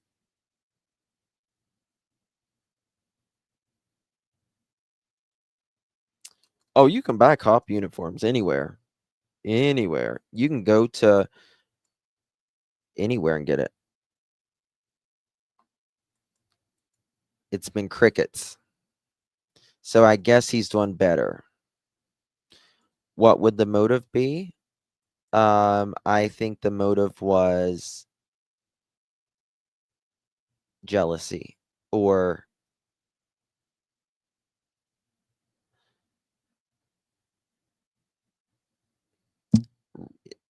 a relationship that I think it was jealousy, pretty much. Oh, thank you, Summer's Army, showing my love. I've been very busy. Love you. Oh, love you, Summer, honey. How are you feeling? I hope you're feeling okay. Really do. Thank you so much, baby. Good to see you. I look, you're doing good. He said Lily's backpack would be muddy too. He sure did. Yes. I think jealousy, the green-eyed monster. You know, if there's infidelity in a relationship and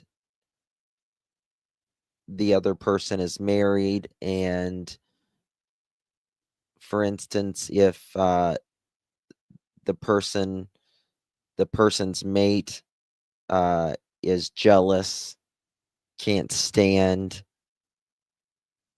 the person that they had an affair with,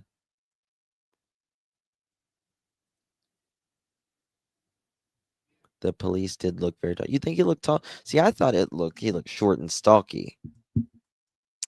But also, I think that they put on certain stuff to make him look bigger.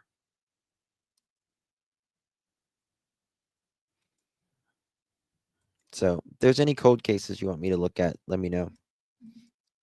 There's some cold cases out there that are very, very solvable to date, and people just need to work them because the police, most departments don't have time to go back. Chat's freezing again. Angle of the camera made them short. I think they said the person was 5. I can't remember.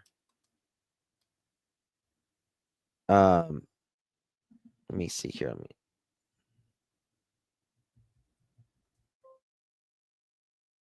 Is it anywhere?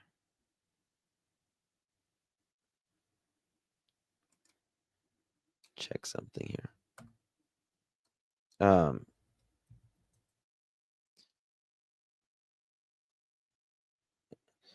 In 2021, the FBI asked Dr. Michael Nierenberg, a forensic, to study the suspect's gait. Nierenberg said that the person's gait is affected by the weight or the gear and weapons, and that there is no relationship between the gait and the gender. He concluded that the suspect's gender cannot be determined solely from their gait.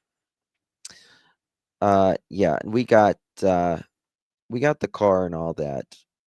It's a very interesting case. It really keeps me up at night. Missing teen, Ontario. Yes. I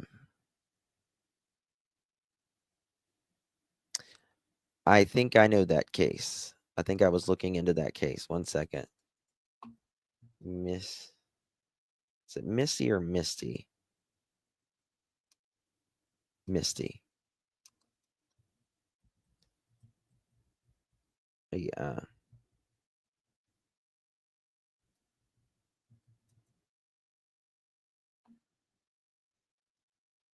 It's from 1995, right? Misty murder case is an unsolved missing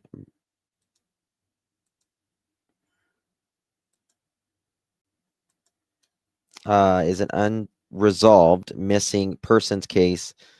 See, personally, like every creator or person that likes interested in true crime, they have their what they like to do the most, and I personally like to do missing persons cases. Now once they're found and everything is done, I'm still interested, but I'm not as interested. I like to solve the things. Thank you, Gary. Good to see you, my friend. I fell asleep during voices last night. My head was spinning. Thank you, love. It was a crazy night. Yeah.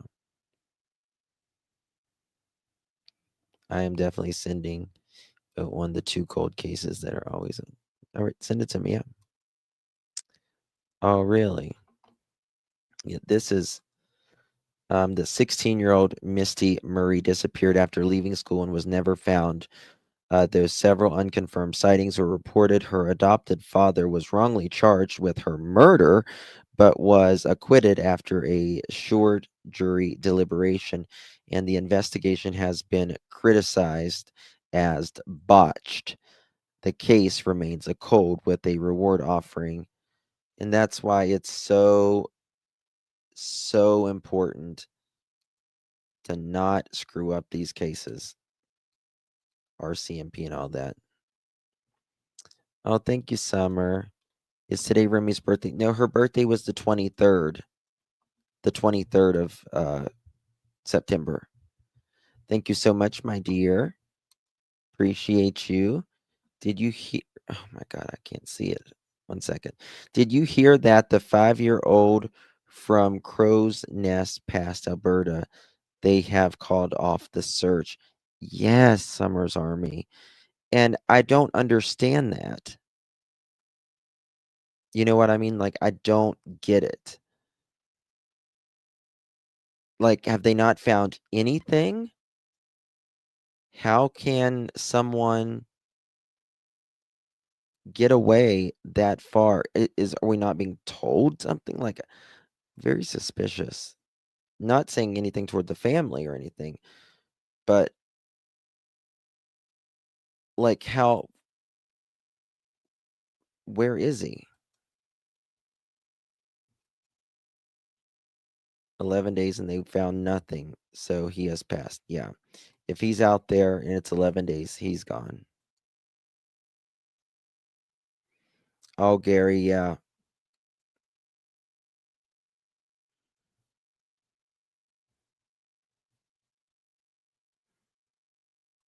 Found nothing. I don't, there was, this isn't it. I need to pull up that case and maybe cover it.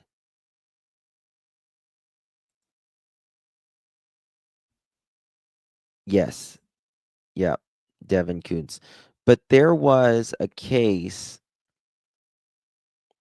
where this kid was with a family, friends or something like that, like years ago, and he walked off. Now, they believe there was someone at the park that perhaps did something to him, but they searched decades. I think like over a decade, maybe 2 decades. I'm just barely remembering it, but I remember that after hikers were hiking and they found his skull. It was on top of like a rock, or I guess like animals. And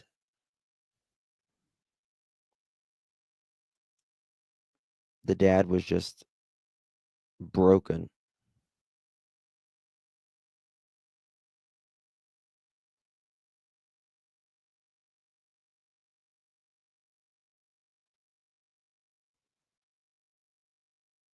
Oh, soldier. Justin, there's little information, but you could look into the disappearance of Lauren Palmer. She was the mother in. Let me take a screenshot of that. There is a case I might see if the mom can join me tomorrow, and it's a active case right now. I don't want to say who it is in case like right now, because in case there's like a troll out there or something. But I may have a mom join me tomorrow or in the next couple days to see, because nobody's talking about the case because she's deemed a runaway. I talked about the case the other day, though, so I guess it's okay. She took her dog for a walk, never came back. The dog returned 3 days later, drank some water, not hungry. When my son was taken, police used child find, and in a matter of a few hours, my son's picture. Peacemaker, your son was taken?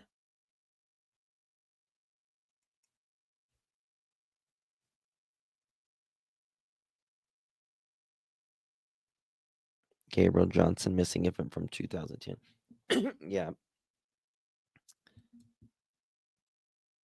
That is crazy. I'm kind of scared to. Was he okay?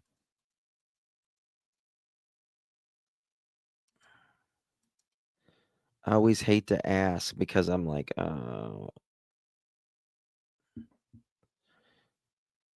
he was 9 and his father took him. That's the most common. It's the most common way is someone they know. He was okay and very brainwashed. Yeah. Thank God. That's the main thing. He's okay.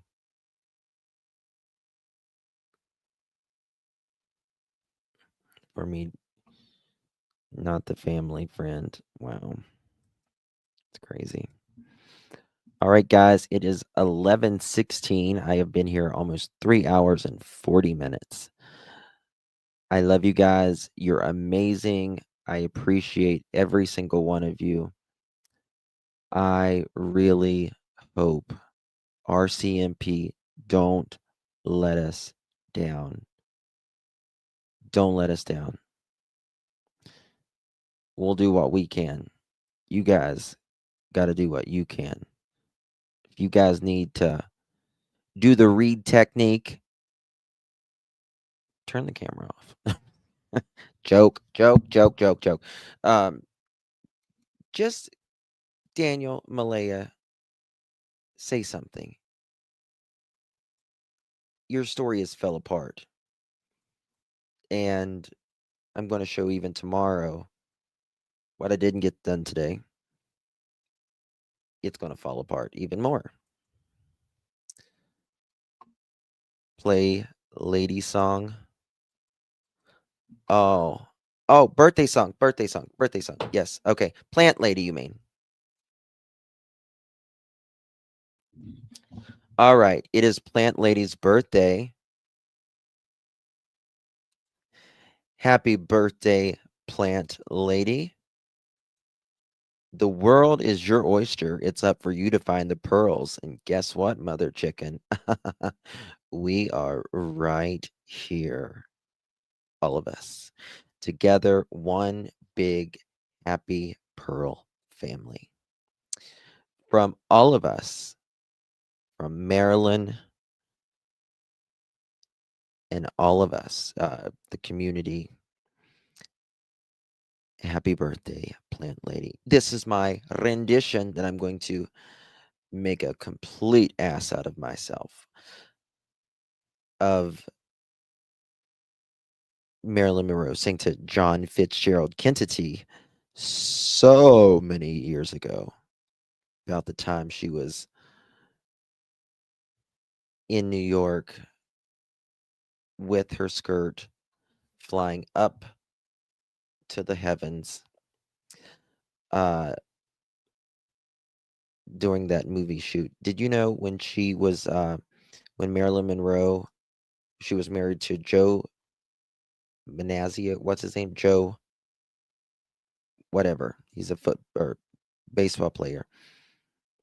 He pitched a bitch when she did that skirt thing up.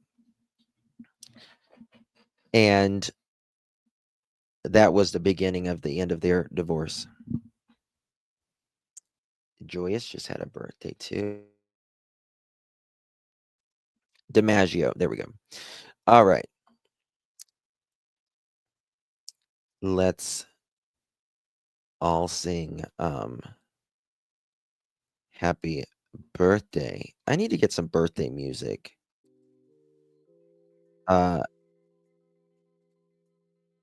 When I sing this. A little jazz music or something like that. Plant Lady, enjoy your vacation too. Happy birthday to you. Happy birthday to you. Happy birthday, dear Plant Lady. Happy birthday to you.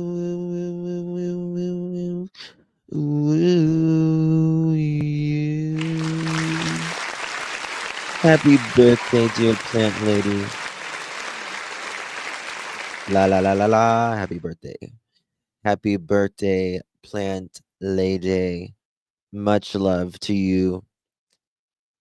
We sing all of you guys happy birthday, all of our pearls here. Enjoy your trip, Plant Lady. It never gets old, lean on me. I'm fine with making an idiot out of myself. I can't sing or anything, but it's from the heart. All right, guys. Much love. Appreciate you all. Take good care of yourself. Life is short. You only get so many trips around the sun. Make it count, Mother Chicken. We are going to be dust in less than 100 years. Enjoy it every single second. Justice for Jack and Lilly. Justice for Sebastian Rogers. Justice for Summer Moon Utah Wells. Justice for every single one of the missing that has been wronged, that can't be found. God knows. Good night, everyone. God bless you.